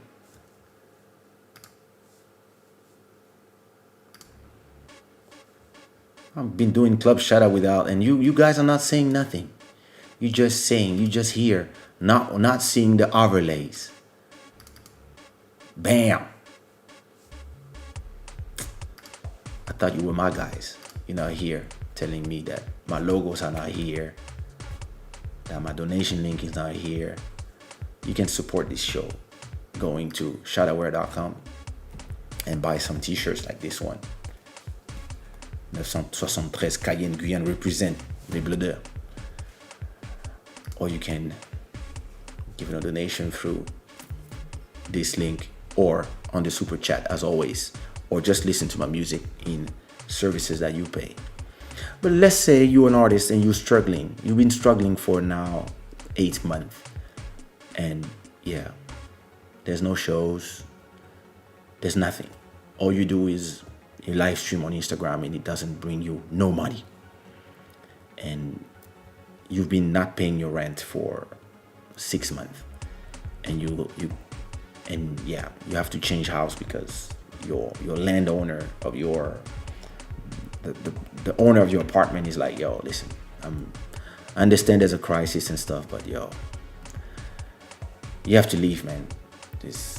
But I got my family. Yeah, but you can't. You're not paying your rent for all this time, and like somebody has to pay my rent. Yeah, but I go work. The coronavirus. They're like, I understand, but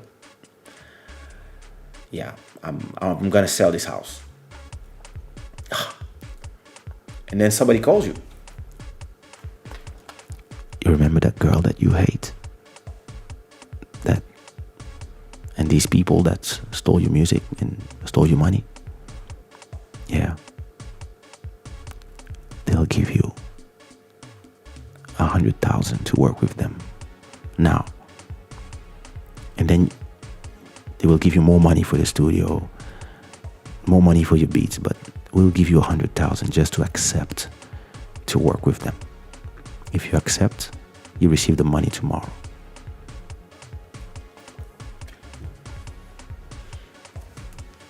And you might be like, nah, I need the money. Fuck my honor.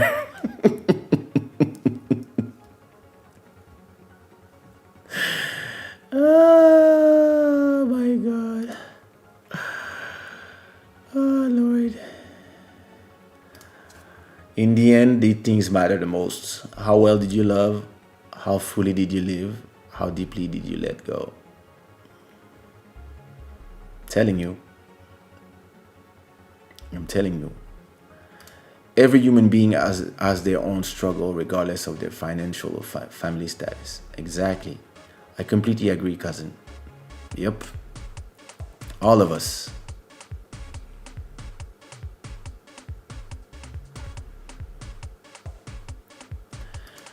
This is what I'm observing Akon City. Yeah, it's interesting.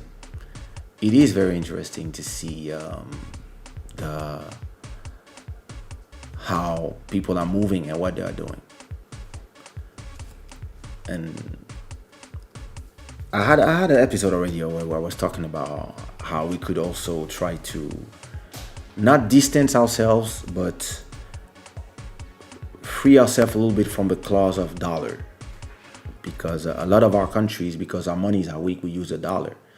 But soon as you use the dollars, it means you put your balls in the hands of the Americans, and they can squeeze when they want. They can just tell you, oh, yo, we remove the dollars, and we will remove the ability to send SWIFT from all your banks, like they did to Angola. And all of a sudden, you can be a millionaire in Angola, and you are nothing outside.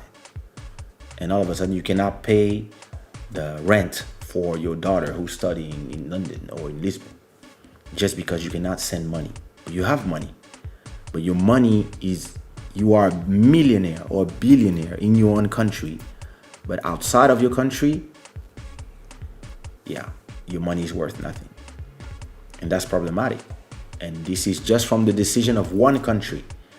It's not like a college of, let's say, if you have China, Russia, the African Union, and America, and all these countries, France, Europe, they all decide that, you're really a bad country, and now we all decided it at unanimity, or we voted, and there's more than 80% that believe that we should cut the dollar from you. Then, yeah. But the Americans can wake up one morning and they say, oh, you are funding terrorism. No more dollars. And yeah, if I was a president, and I'm not, I'm not running. If I was a president, I would make sure that cryptocurrencies and ways to be able to circumvent Western Union, the dollar, all this, so that even when you want to send money to your family, like everybody has an app, and when you can send and turn Congolese money, whatever it is, into euros and dollars, or via a cryptocurrency, and have this cryptocurrency being stable, and have understand the financial ways to have this be stable. And even if your money fluctuates in value, and the dollar and the euros, but your cryptocurrency stays the same because of it's a private and independent money that is in the internet and is impossible to hack. And people will always tell you the same thing. Yeah, but the drug dealers are going to use this. Yes, they will use something. But the same people who are telling you are developing their own. They don't want you to develop your own because they want to keep the power. And if you can do that, all of a sudden, yeah, it's 2 a.m. Your daughter needs 100 euros, and she's in Italy. You can just take your phone and she receives the money, and she can transfer it into her bank account or her credit card that is linked to whatever account, and that's it. And all these things exist, but they exist in Europe, in the US, but they don't exist for us yet. And I think this is where we could do, because look, imagine all the money that is exchanged in all these small markets, but everybody has a smartphone. And our countries are the best place where you can really have digital money go up, and people can send it straight from phone to phone. Everybody has a smartphone in Africa. I'm loving tonight's topic, as you speaking for our continent and politics for sure. Thank you so much. Your son is a young king. I feel it. I mean, listen, I'm raising my children to the standards of how I was raised, and I'm lucky to have children that have mothers that have been raised the way I have been raised, and values. It's a question of values. You really have to raise your kids with values. Respect other people. Always respect the people who are older than you. Your elders. Always respect your elders, and always try to do the right thing. As a parent of an 18-year-old son, whatever news or rumor that spread out there is so scary. Listen, like, and now they all have, like, they have their phones. They're inside their phones. So, listen, like, I mean, I'm fortunate for the internet, because I wouldn't be able to be here and speak my truth to you and have conversations with you. But at the same time, the amount of horrible news out there, damn it. And these kids, like my son, like, yeah, he had his first phone around, I think around 13 we gave him. But when I'm thinking about my daughter, she's free. It's too late. She's like, you're not gonna remove the iPad from her hands. It's over. So they will be exposed to all this information, and our goal as parents is gonna change. Our role as parents is not gonna be just the ones who are gonna teach. We also gonna have to be the ones who are able to tell our kids, to teach our kids how to use their brains to decode information. Because the problem of the internet today is that information arrives, people get a dopamine or adrenaline high, and then they tweet something, and they treat something out of emotion, of rage. Yeah, Black Lives Matters, this, and they don't realize how they are becoming bullies, how they go to. Sometimes I see somebody posting something, like a politician or an artist posting about, yeah, listen, I was with my kid in the park, and I'm here. This is me with my kids. Or, I mean, let me not talk about other. Let me talk about me. I post a photo about me in the park with my daughter, and then there's one person who arrives and says, "What about Congo?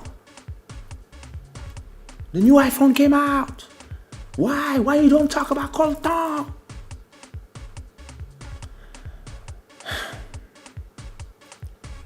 I always have this urge to click reply. I've been talking about these issues on my YouTube channel and the same Instagram place where you are talking when you just arrived for 15 years. Before the internet, on interviews, I was talking about these things. So this post is about my daughter, so shut the fuck up. But then I'm like, okay. Delete. Or sometimes I'm like, block. Because what the internet has made with people is they stop respecting boundaries, and because everybody's lacking nuance now, people are not respecting boundaries. Because they have something they want to say, they will want to talk about whatever in the middle of place that is not the right context. If I talk about politics, let's talk about politics. If I'm talking about my children, respect this space. This is my space. And I'm not here looking at all the comments of Isabel dos Santos, who just lost her husband, who was somebody I grew up with.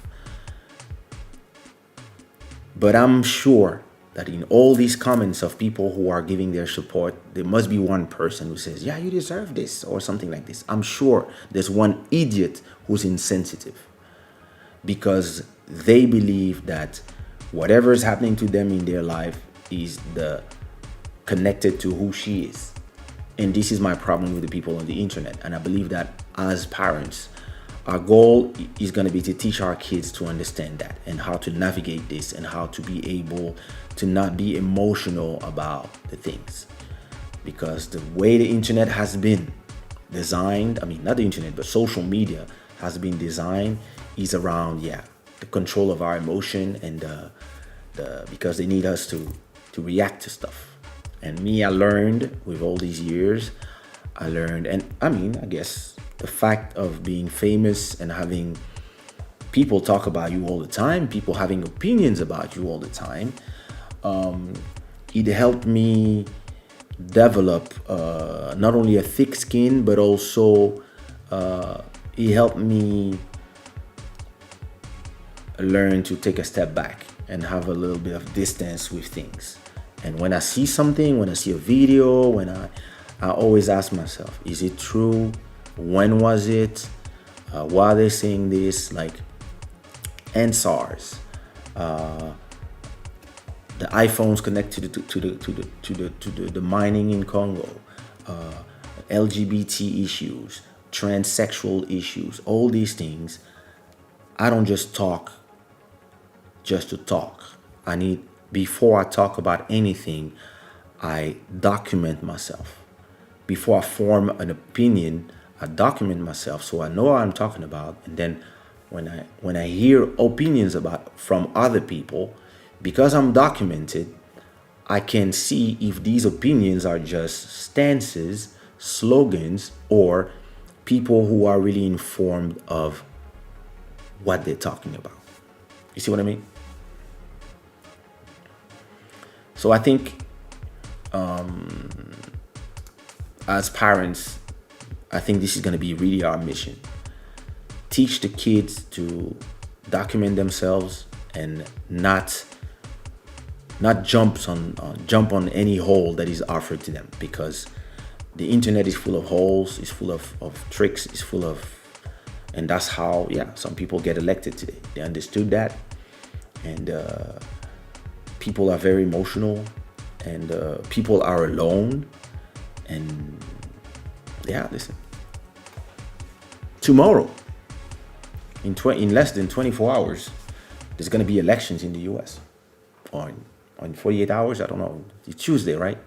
They're going to have an election. Like, it's going to be civil war there maybe, and we don't know. Like, this is a country that is completely divided and that is becoming victim to what they created themselves. And they created an open space that their enemies can use against them. And when we see that, we need to be able to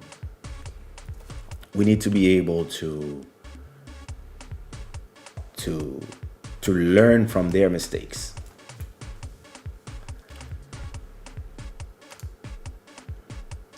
Thank you so much, Therese, for listening and for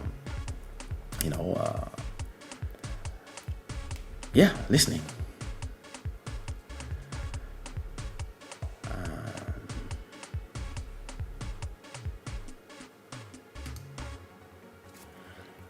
Well, listen, it depends. Congo is huge. Congo is a country that is the size of 5 times France, 50 times Portugal. So sometimes the images you see from some places are real, but sometimes they are like, in terms of distance from Kinshasa, for example, what happens in the east is like, if you think from I don't know, from Spain to Moscow, from Madrid to Moscow, this is the distance. This country could be divided in 10 big countries, and life in Kinshasa or life in Goma or life in Beni is completely different. It really depends how far you are from the sources of wealth, I would say. So some people are really having it bad because they are in a constant war with rebels and in the middle of villages that are attacked. And some others are in the city and they are not living the same thing because it's so far away. And even like from to go from Kinshasa to Lubumbashi, you need to fly 3 or 4 3 hours. I don't remember, but it's like completely a different place. It's you are more near to South Africa, to Johannesburg, than from Kinshasa when you are in Lubumbashi, for example. And Goma is more is you are you in Goma. It's easier to arrive in Rwanda than Kinshasa. So you have to understand that. And when people are showing you pictures of what's happening in Congo, it is happening. But it's not happening all around Congo. It's happening in the regions where the diamonds are, where in the richest region of the world. This is happening there. And what is sad is that we cannot secure our perimeters and that we are attacked by 8 different countries because there's a lot of interest and a lot of rebel groups. They are doing this because whatever they believe, and most of the time is because of diamonds, gold, and etc., etc. And until we are able to create our own army, but a one that is able to secure completely the land. And it's hard because when you have a country that's so big and yeah, people who are not, it's not like America. America will spend billions on its army, and you have their army all around. And we don't see it this way, and we should, but we rely on weapons that we buy from outside, and the same people will say, "Oh, let us protect you," but these people are funding sometimes the same people, or other countries are funding, because there's a lot of interest from whoever has, whoever funds the one who won is the one who will come and buy the diamonds. That's what we talk when we talk about corruption, and it is so complicated. And I mean, if you arrive and you say, "Yo, listen, let's be together. Let's make sure we all help each other, protect each other, and share the wealth first between ourselves, and become a whole one Africa," like Patrice Lumumba was saying, you get assassinated by your own with the help of the CIA. Why? Ask yourself why. With the help of the CIA, how? Always the same thing. France has assassinated a lot of our leaders and political people. Why? Because they were protecting their interest with the oil that they were taking in Gabon with ELF or in the Central Africa. Because it's geopolitics. You are and if you are in a position of power, you have to protect this position. So I'm not saying I understand it or accept it. I'm just saying why it is like this. And so you have to really, listen, life in Kinshasa is what I know better. It can be great if you are in the right side, and it can be the hustle if you are in the hustle, and it can be horrible if you are super poor. But as I always say about my country, if there's something beautiful in this country, is that at night you don't have people sleeping on the streets. Most people, they sleep somewhere safe inside. And again, I'm not talking about the whole country because I'm not here inspecting. I see it from somebody who comes a week and then go back to Europe. So I'm a French citizen. But when I used to live in France and even here in Portugal, even in the rich neighborhood, in those countries that are so rich and powerful, I see people who sleep outside in the winter. So yeah, if I start doing what they do, and I take a camera, and every time I see somebody sleeping outside, I start filming all of them.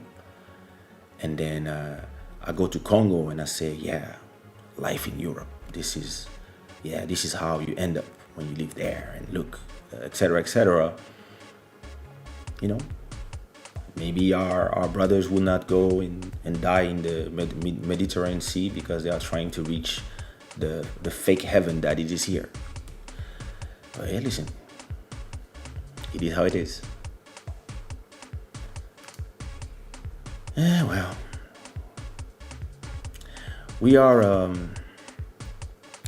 brothers. This is what I believe, and I believe that we have to find solutions to between ourselves to find a way. We have to find a way, and it isn't. It's always about either the ethnic things or the diamonds or the gold. It is what it is. Why don't you have a Sushi Raw logo? I love and support you always. You introduced it to it. Remember when you still enjoyed eating and nestem cereal as you created your Sushi Raw credit? I do have a Sushi Raw logo. What you say? Here it is. Boom. Sushi Raw. This is the 2019 logo. I have it. Of course I have it. Then later in the comments.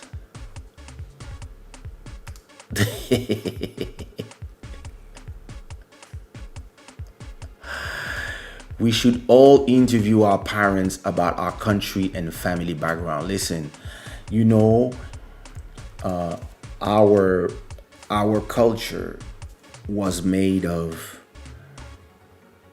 the elders spreading the knowledge about the land and about the history of our people through talking. That's how it was in our villages. That's how it was in our culture, and that's how it always been in our culture. But then they arrived with CNN, and CNN became the truth. And we don't pass the knowledge anymore. And listen, there's books, there's history written about all these things, but again, if the history in the books are written by the people from outside, it's not the same thing. And what we need is to learn to, talk to our parents, but also write our own books, but also read them when they exist. And we need to document. I talk to this about all the time about Kizomba, Zouk, and Rumba and whatever, but it's the same thing. We also need to do the same thing about our own countries. Because I see a lot of people on Twitter, inside and outside Congo and Africa, talking about Africa. But a lot of them, they live in London, they live in Paris, they live in the US. They don't even know what they're talking about. They saw one documentary, they got angry, and they come tweet. We have to start writing about our history, asking to the people who are still there about their point of view of the history, documenting ourselves, and learning about what we talk about before we talk about it. It's something I hate to do, and something that I do all the time is when I don't know something, I say it. I say, I'm not sure. But I think this, but I'm not sure. And when I say this is like this, because I've been documenting myself for years about some things. But I still say to myself that I could be wrong about some stuff. You see what I mean? We had a conversation last time about the origins of Kizomba and whatever. And somebody posted a comment in that video. Oh no, Kizomba doesn't come from Compa. Eduardo Paim said himself, etc., etc., etc. And I told the person, listen, maybe not. But listen, when I see the similarities between the genres, there must be a reason, right? One came from the other, or the other came from the other, or they influenced themselves. If not, they wouldn't sound the same. And listen, radio exists, internet exists, Even in the 70s, there was radio, there was records, they were traveling, and people got inspired by each other. It's normal. This is what artists do. And no artist will come and say, oh no, things came from my ass from the grace of God. No. You hear something, it stays in your brain, something else comes out. This is how art works. But that person, yeah, must probably be an Angolan nationalist who was like, no, we invented everything. Yeah, whatever, if you think so. Just a humble suggestion. Ask your dad everything you can, man. Mine died before I could even talk. And I got a lot of questions that I'll never get answered, man. Yep, listen. You know, I have conversations, and the good thing is that I have a lot of conversation with the people he has conversation with. My cousins, like, and there's a lot of things that known fact. So, but yeah. Having conversation is super important. It's and I'm sure that if you take the time and you want to know more about Ivory Coast and the things about your dad and his idea of things, all you need is to find the people who knew him and start asking the questions to the people who knew. Of course, there's nothing better than the original thing, but yeah, I mean, I will ask him if he's willing to do a good conversation with me on camera, and yeah, it could be something interesting for this channel.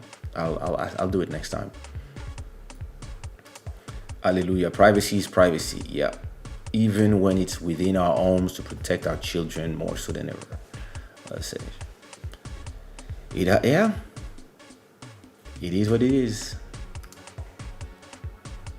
Oh, listen, the statement, listen. You know when your banker calls you,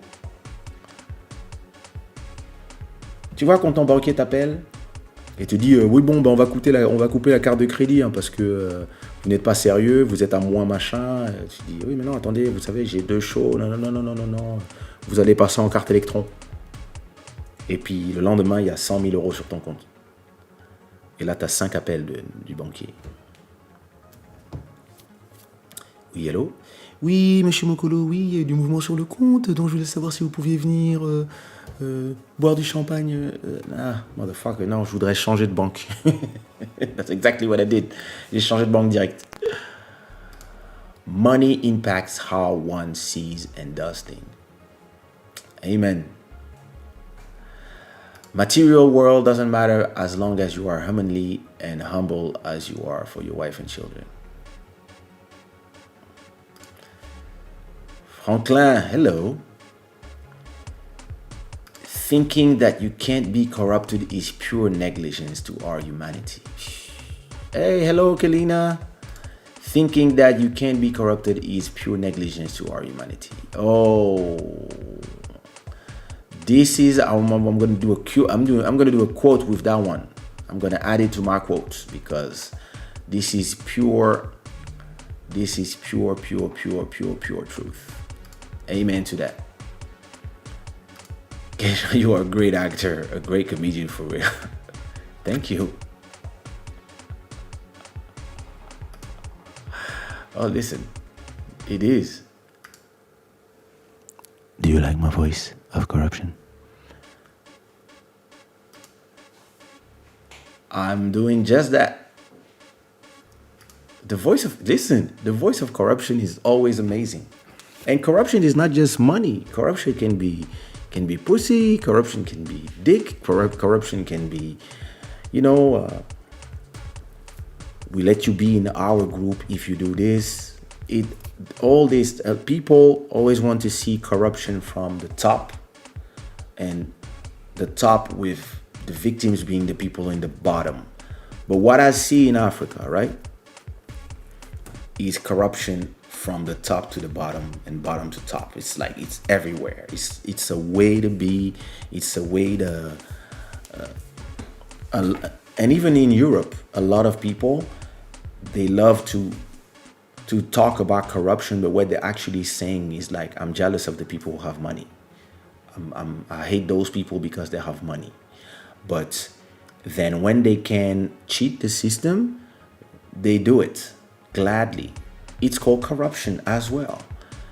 If you go somewhere and somebody tells you, yeah, if you do this, I will we will give you, yeah, I'll sign you whatever document and just add $20 to the thing, and I'll just do like, okay, and you do it because you want things to go faster. It's called corruption and corrupted. And a lot of people, they don't see it this way. But listen, when I arrive in Congo, the first thing I do when I arrive at the airport, you go to the border, right? That's the first sign of corruption. It's like, people are here. Once they took your document, they tell you, hey, are you gonna help us? Like, hey, hey, you are our artist. And yeah, if you put $10 in your passport to help, and you don't need nothing, because listen, when I go to Congo, I have protocols. I got people that come, and like sometimes I don't even go through the airport. I go straight from the plane to the car, and I go because, yeah. But sometimes you're just gonna give some money just to help. But in a way, you are corrupting an agent. You see what I mean? Especially if they make you go through the line and whatever.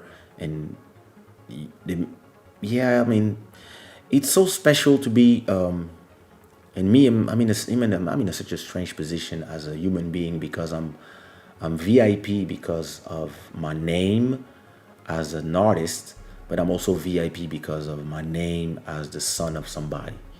And sometimes I feel awkward. I'm like, no, I can't do the line. And people, no. And then the police, they come and they're like, no, go. And they put me in first. And I don't mind doing lines, because I lived in France my whole life, and I did lines to get my papers, to do the things, and I do this all the time, because where I was in France, I was nobody. See what I mean? But when I arrive home, like, people remind you're the Prince of Wakanda, and they treat you a different way. People talk to you a different way. When you go to your cars, the people who ask for money, they all know your name. If you go to a hotel, everybody know who you are, and wherever you go, people know who you are, and people know who your father is.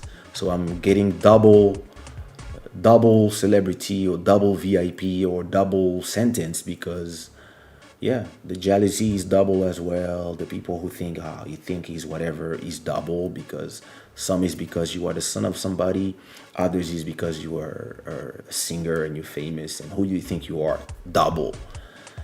And me, I'm just like, yeah, I'm just a guy. I'm just a cute guy, Yeah.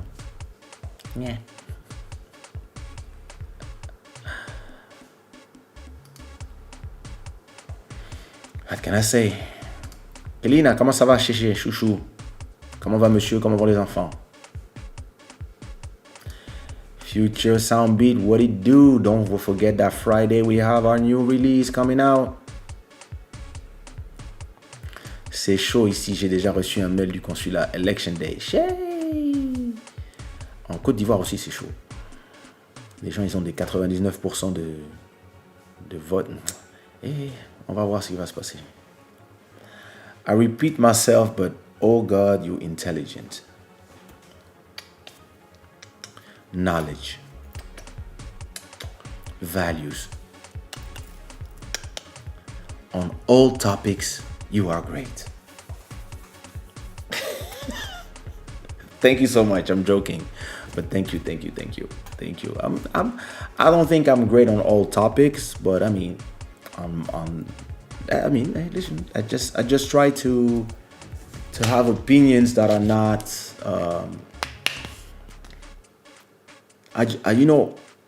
What the thing I think about opinions is, as long as you understand that an opinion is an opinion, it's not the truth. It's an opinion, and then you are able to say I was wrong.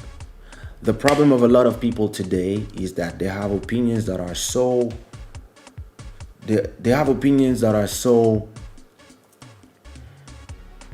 religious, I would say. They believe whatever Trump says, or whatever Biden says, or whatever Macron says, or whatever whoever says. Like, they are just receiving stuff, and then they just recite, and they don't give themselves the possibility to say, after reviewing facts, or after going to whatever country, I realized that I was wrong on something.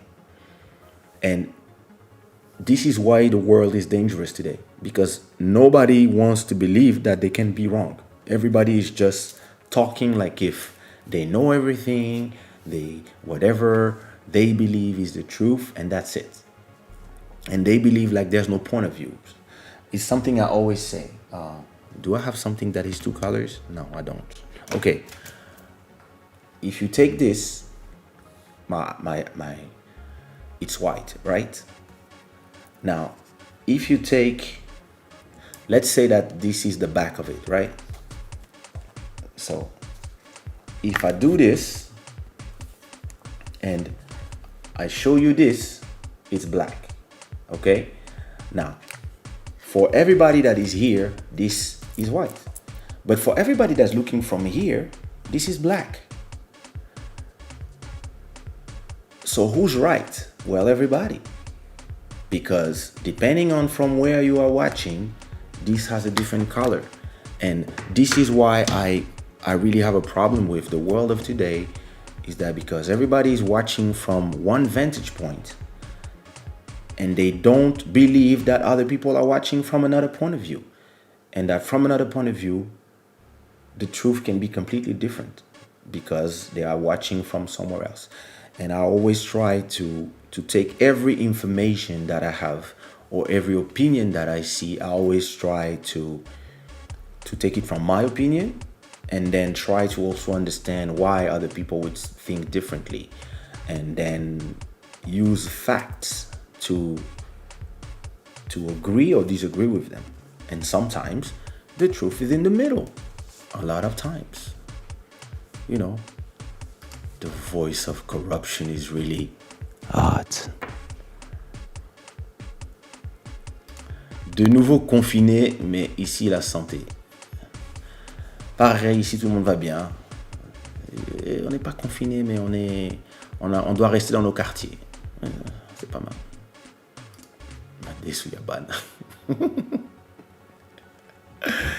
I can't believe I've been talking already almost 3 hours about the same stuff. But yeah, in conclusion, let's protect our heroes. Let's protect our millionaires. Let's protect our future leaders, and let's stop hating on our leaders, and let's stop going to the past, and let's think about how all together we can always be a unit. And as a club Shada, we have to do the same thing for each other. We all have to support each other in our endeavors. We all have to start our follow each other, all of us, on Instagram, and create a community. You see what I mean? Create a community when we can all help each other in whatever we do. It's super important. We had 400 people tonight. Whoa, damn, that's beautiful. Nice. Is it because of confinement that everybody is back in their houses and not in outside? And this is good for Club Shada. Like I said last week. You have to see this new confinement, because listen, everybody's like, with the winters all around the European countries and the case of viruses going up, everybody's going back to confinement. All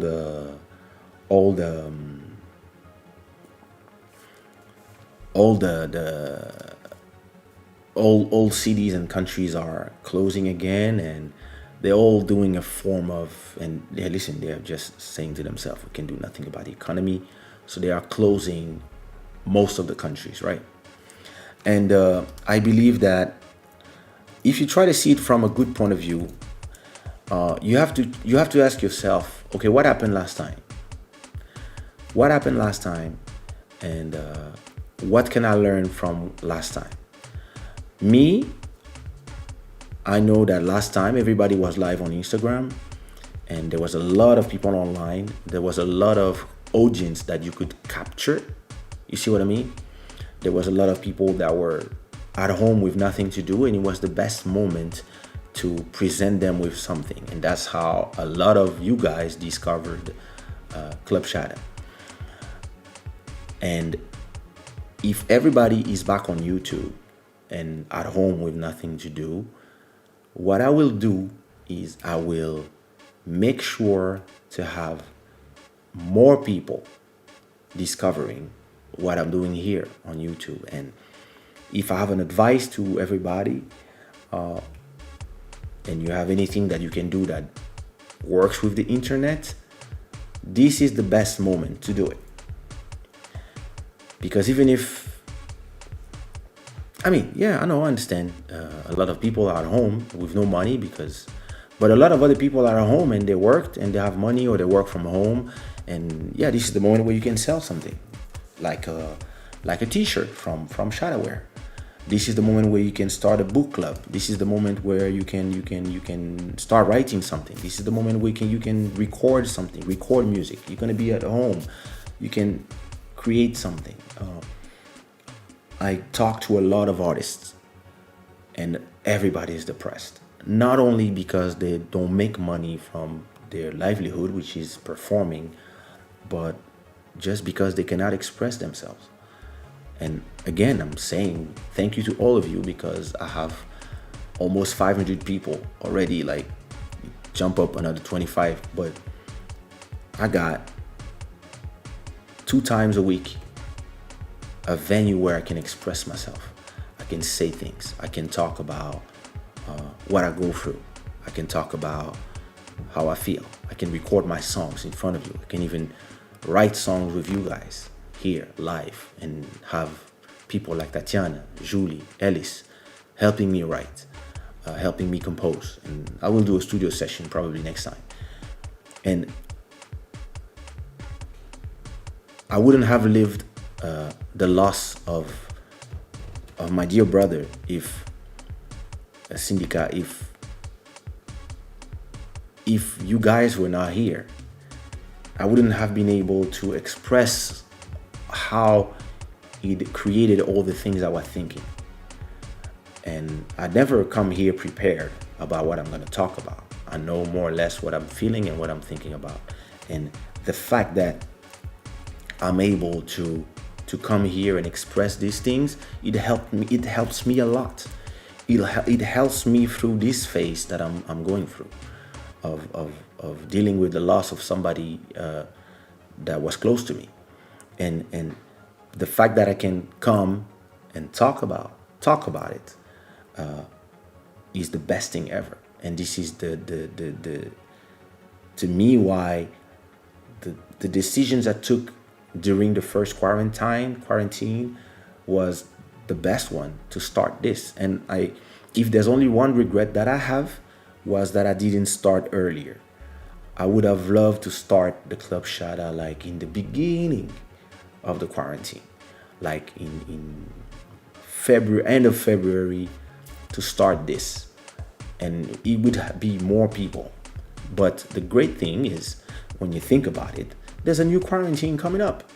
So there you go. I'm gonna have the opportunity to think about all the things that happened the first time. It's not an exact science. I mean, listen, some stocks, for example, they went from 20 to 0, and then they went back to 20. So if you invest when they are at 0, when they go back to 20, boom, you make a ton of money. If you invest 1,000, you get 20,000, right? But it might be that in the next one, they go to 0, and then they stay at 0, and you lose your money. But at least you have something where you can be like, yeah, but maybe we'll go back to 20. So That's how I think about how we'll invest in stocks when if because the stock market is tanking again because of all this. I'm gonna look at everything that went down the first time and that went back up. Yeah, if they go down, I'm gonna invest. Simple as that. Because I'm gonna be like, hey, who knows? Because the last time I invest some, but some I was like, hey, I'm not sure. Now I'm having more information. It's just like the virus. We know more about it now than we knew 8 months ago. So all of us have to understand what we can do during this quarantine and how we can take care of our mental health is super important. Take care of each other is super important as well. But at the same time, how we can take this opportunity when everybody is at home to create our little island in the sea. And Club Shada, this is our little island. It's ours. And we will grow it. And who knows, maybe when we are at episode 200, we'll have so much more people. But AJ will be here, Julie will be here, Kelina will be here, Miss Onyx, who abandoned us for a whole 2 months, will reappear. Hello, my dear Kenyan, how are you? Did you vote? Are you ready for civil war in your country? Shee. Quarantine continues. That's crazy. Listen. And we don't know when it stops. But like I tweeted yesterday, well, let me go check my Twitter to say to remember exactly what I said on Twitter. I said wait.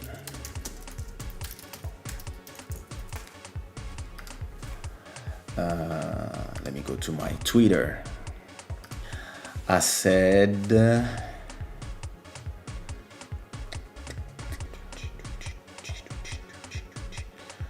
where's my tweets?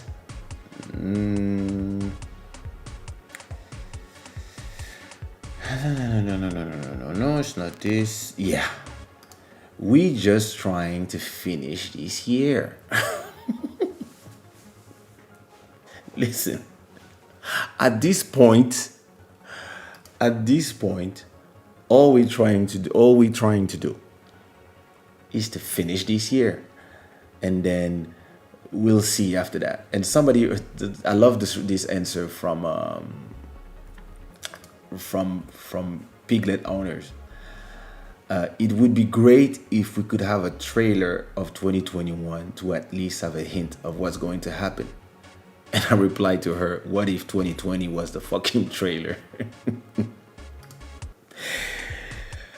But yeah, listen, 2020 was such a horrible year. And it's crazy how all the people who were doing the horoscopes and stuff, they were like here telling us like, yeah, 2020 is going to be a great year. All of them. Oh yeah, new millennium, not new millennium, but new decade. We start at what a year. What a year. And it's like 2 years left. And I'm not wondering, like, how are we going to celebrate the next year? Are we going to celebrate the next year confined in our houses? Are they going to be fireworks? Are we going to be all at home? Like, what a year. 2020. Unforgettable. Merci beaucoup. This is so sweet. I feel the same about how I'm feeling with all my problems. Okay, Club Shada, you help me a lot daily. I feel better thanks to you. Okay, and Club Shada. Our pleasure, fam. This is what we do. Listen, I always try to do like an hour and a half, but I end up talking for 3 hours. So I'm gonna keep the next subject for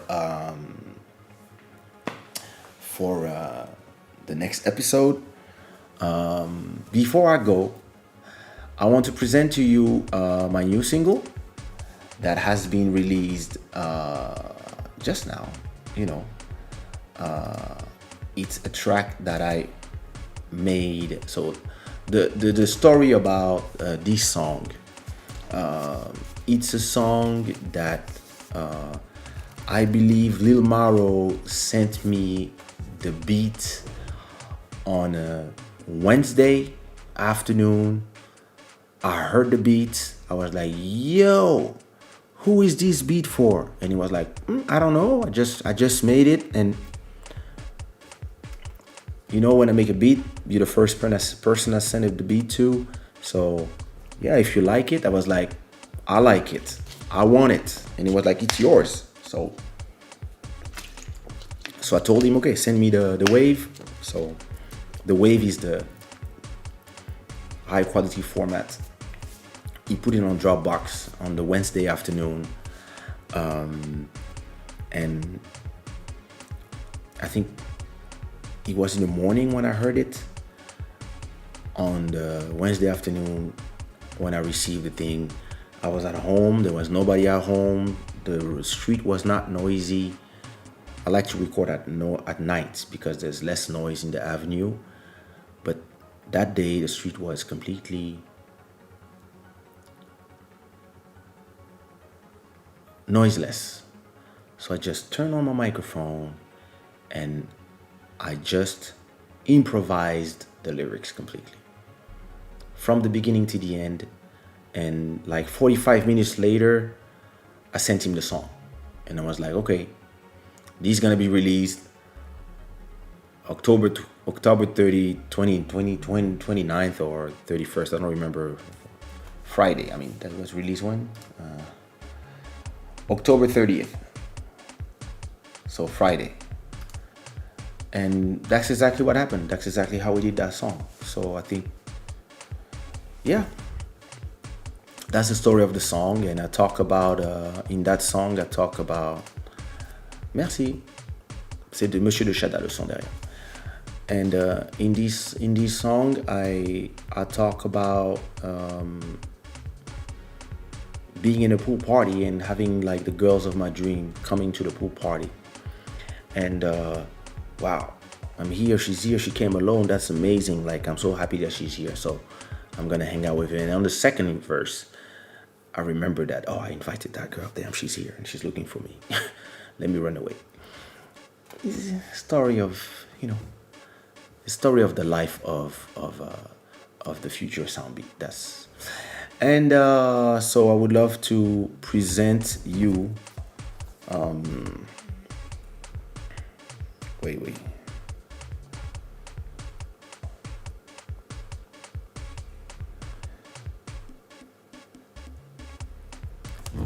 I was calling for somebody from Twitter to come and check out the live. So I want to present you this song, and then I'll be on my way. Of course, if you want to, you know, talk about some of the subjects quickly, or if you have something else to say, make sure you say it. And but before we continue, I want to have you discover this track. It's called Pool Party by Kaysha and Lil Maro, and I love this song. So let's check it out.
Give me some hearts in the comment if you like this song.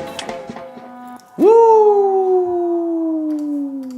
I want to congratulate Lil Maro on another dope song together. You know, we've been working together for a long time, long time.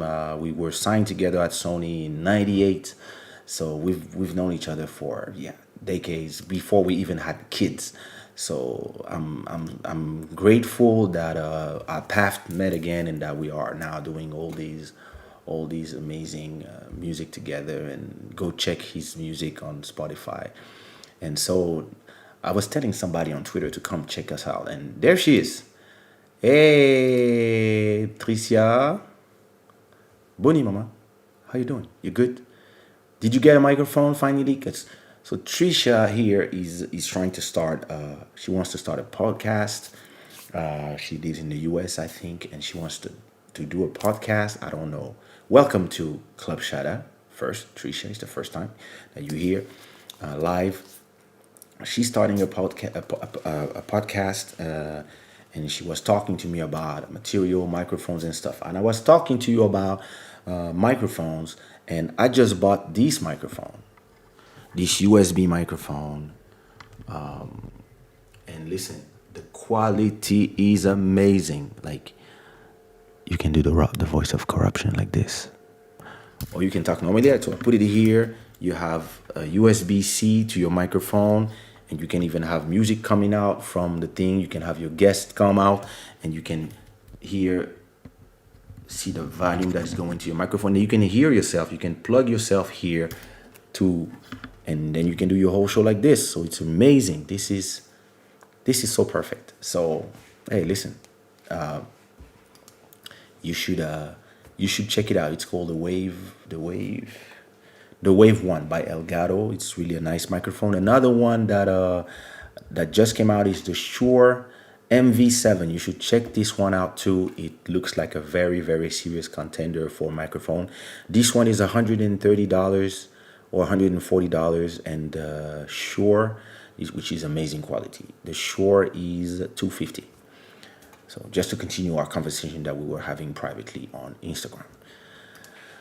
You like it, Tatiana? It's a dope song. Hey. Thank you so much. Thank you for loving this song. And listen, we've been live for 3 hours, so you're late. You should put in your calendars, especially you, Tricia. You should put in your calendar that we're here on Wednesday at midnight and a half. That's Portugal time. So I don't know where you are in the world and what time it is for you, but whatever the time it is now, you remove 2 hours and a half. No, you remove 3 hours because we've been here for 3 hours. Whatever time it is now, you remove 3 hours. On Wednesday we live, on a Sunday we live. So I want to see you next time. Not if I have to tweet for you to come here. You have to be there on time.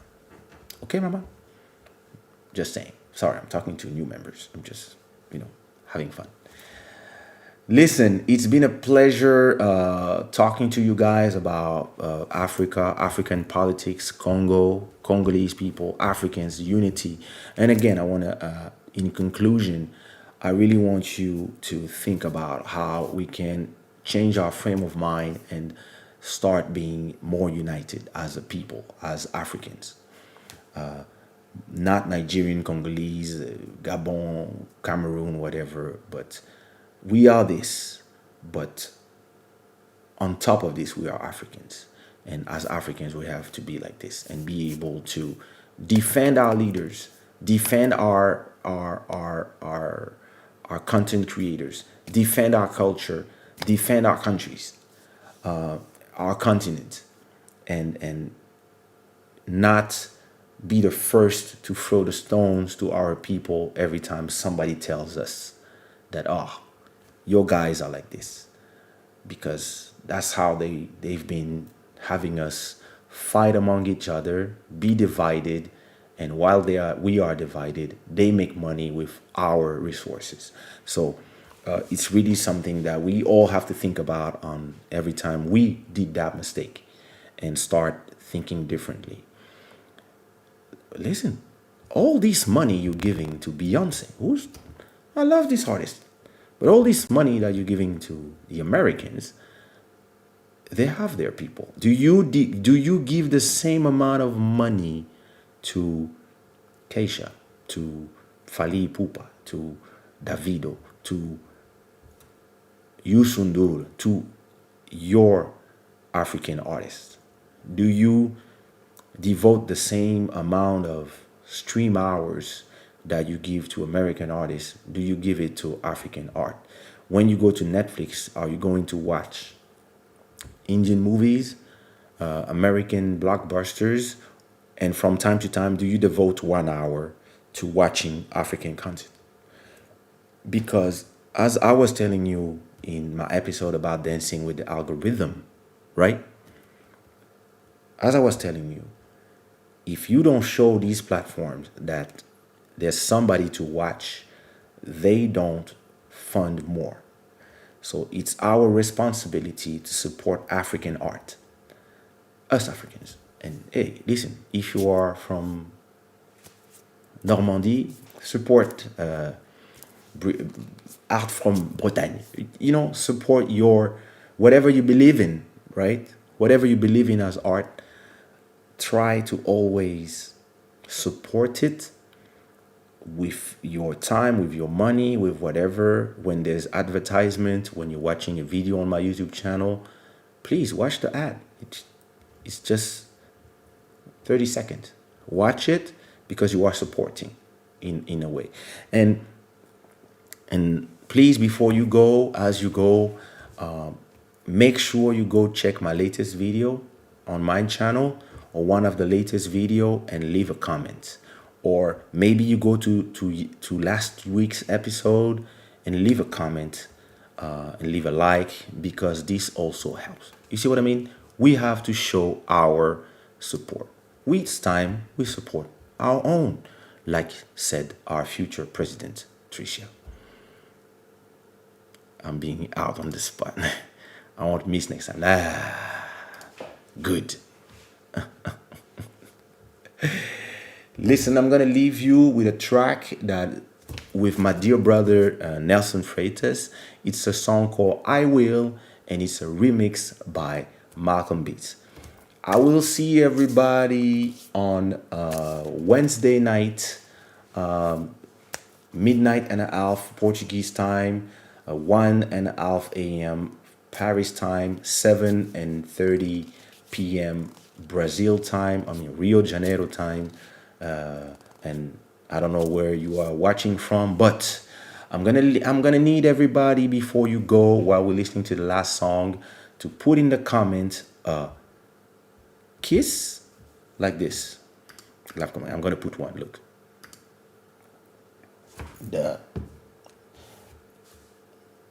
You're gonna put this. Wait. Damn. Oh my God. How do I get emojis with this thing? Oh, here. No, not here. Bear with me. Emojis. There you go. So I want everybody to give me where's the mouth? The heart? No. Okay, there you go. Where's the lips? Is it here? Oh my God, what a nightmare. Quel incapable ce garçon. I don't find the heart. I don't find the mouth. Lord.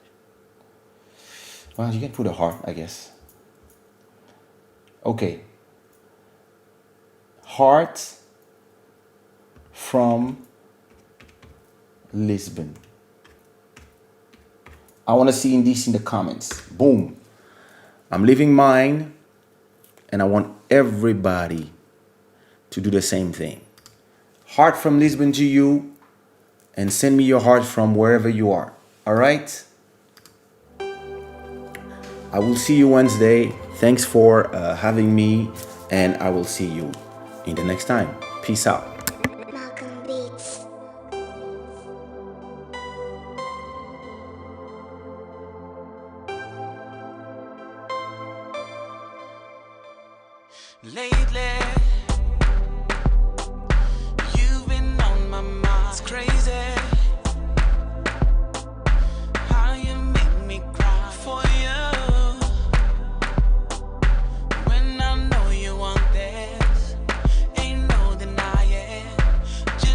get it, girl.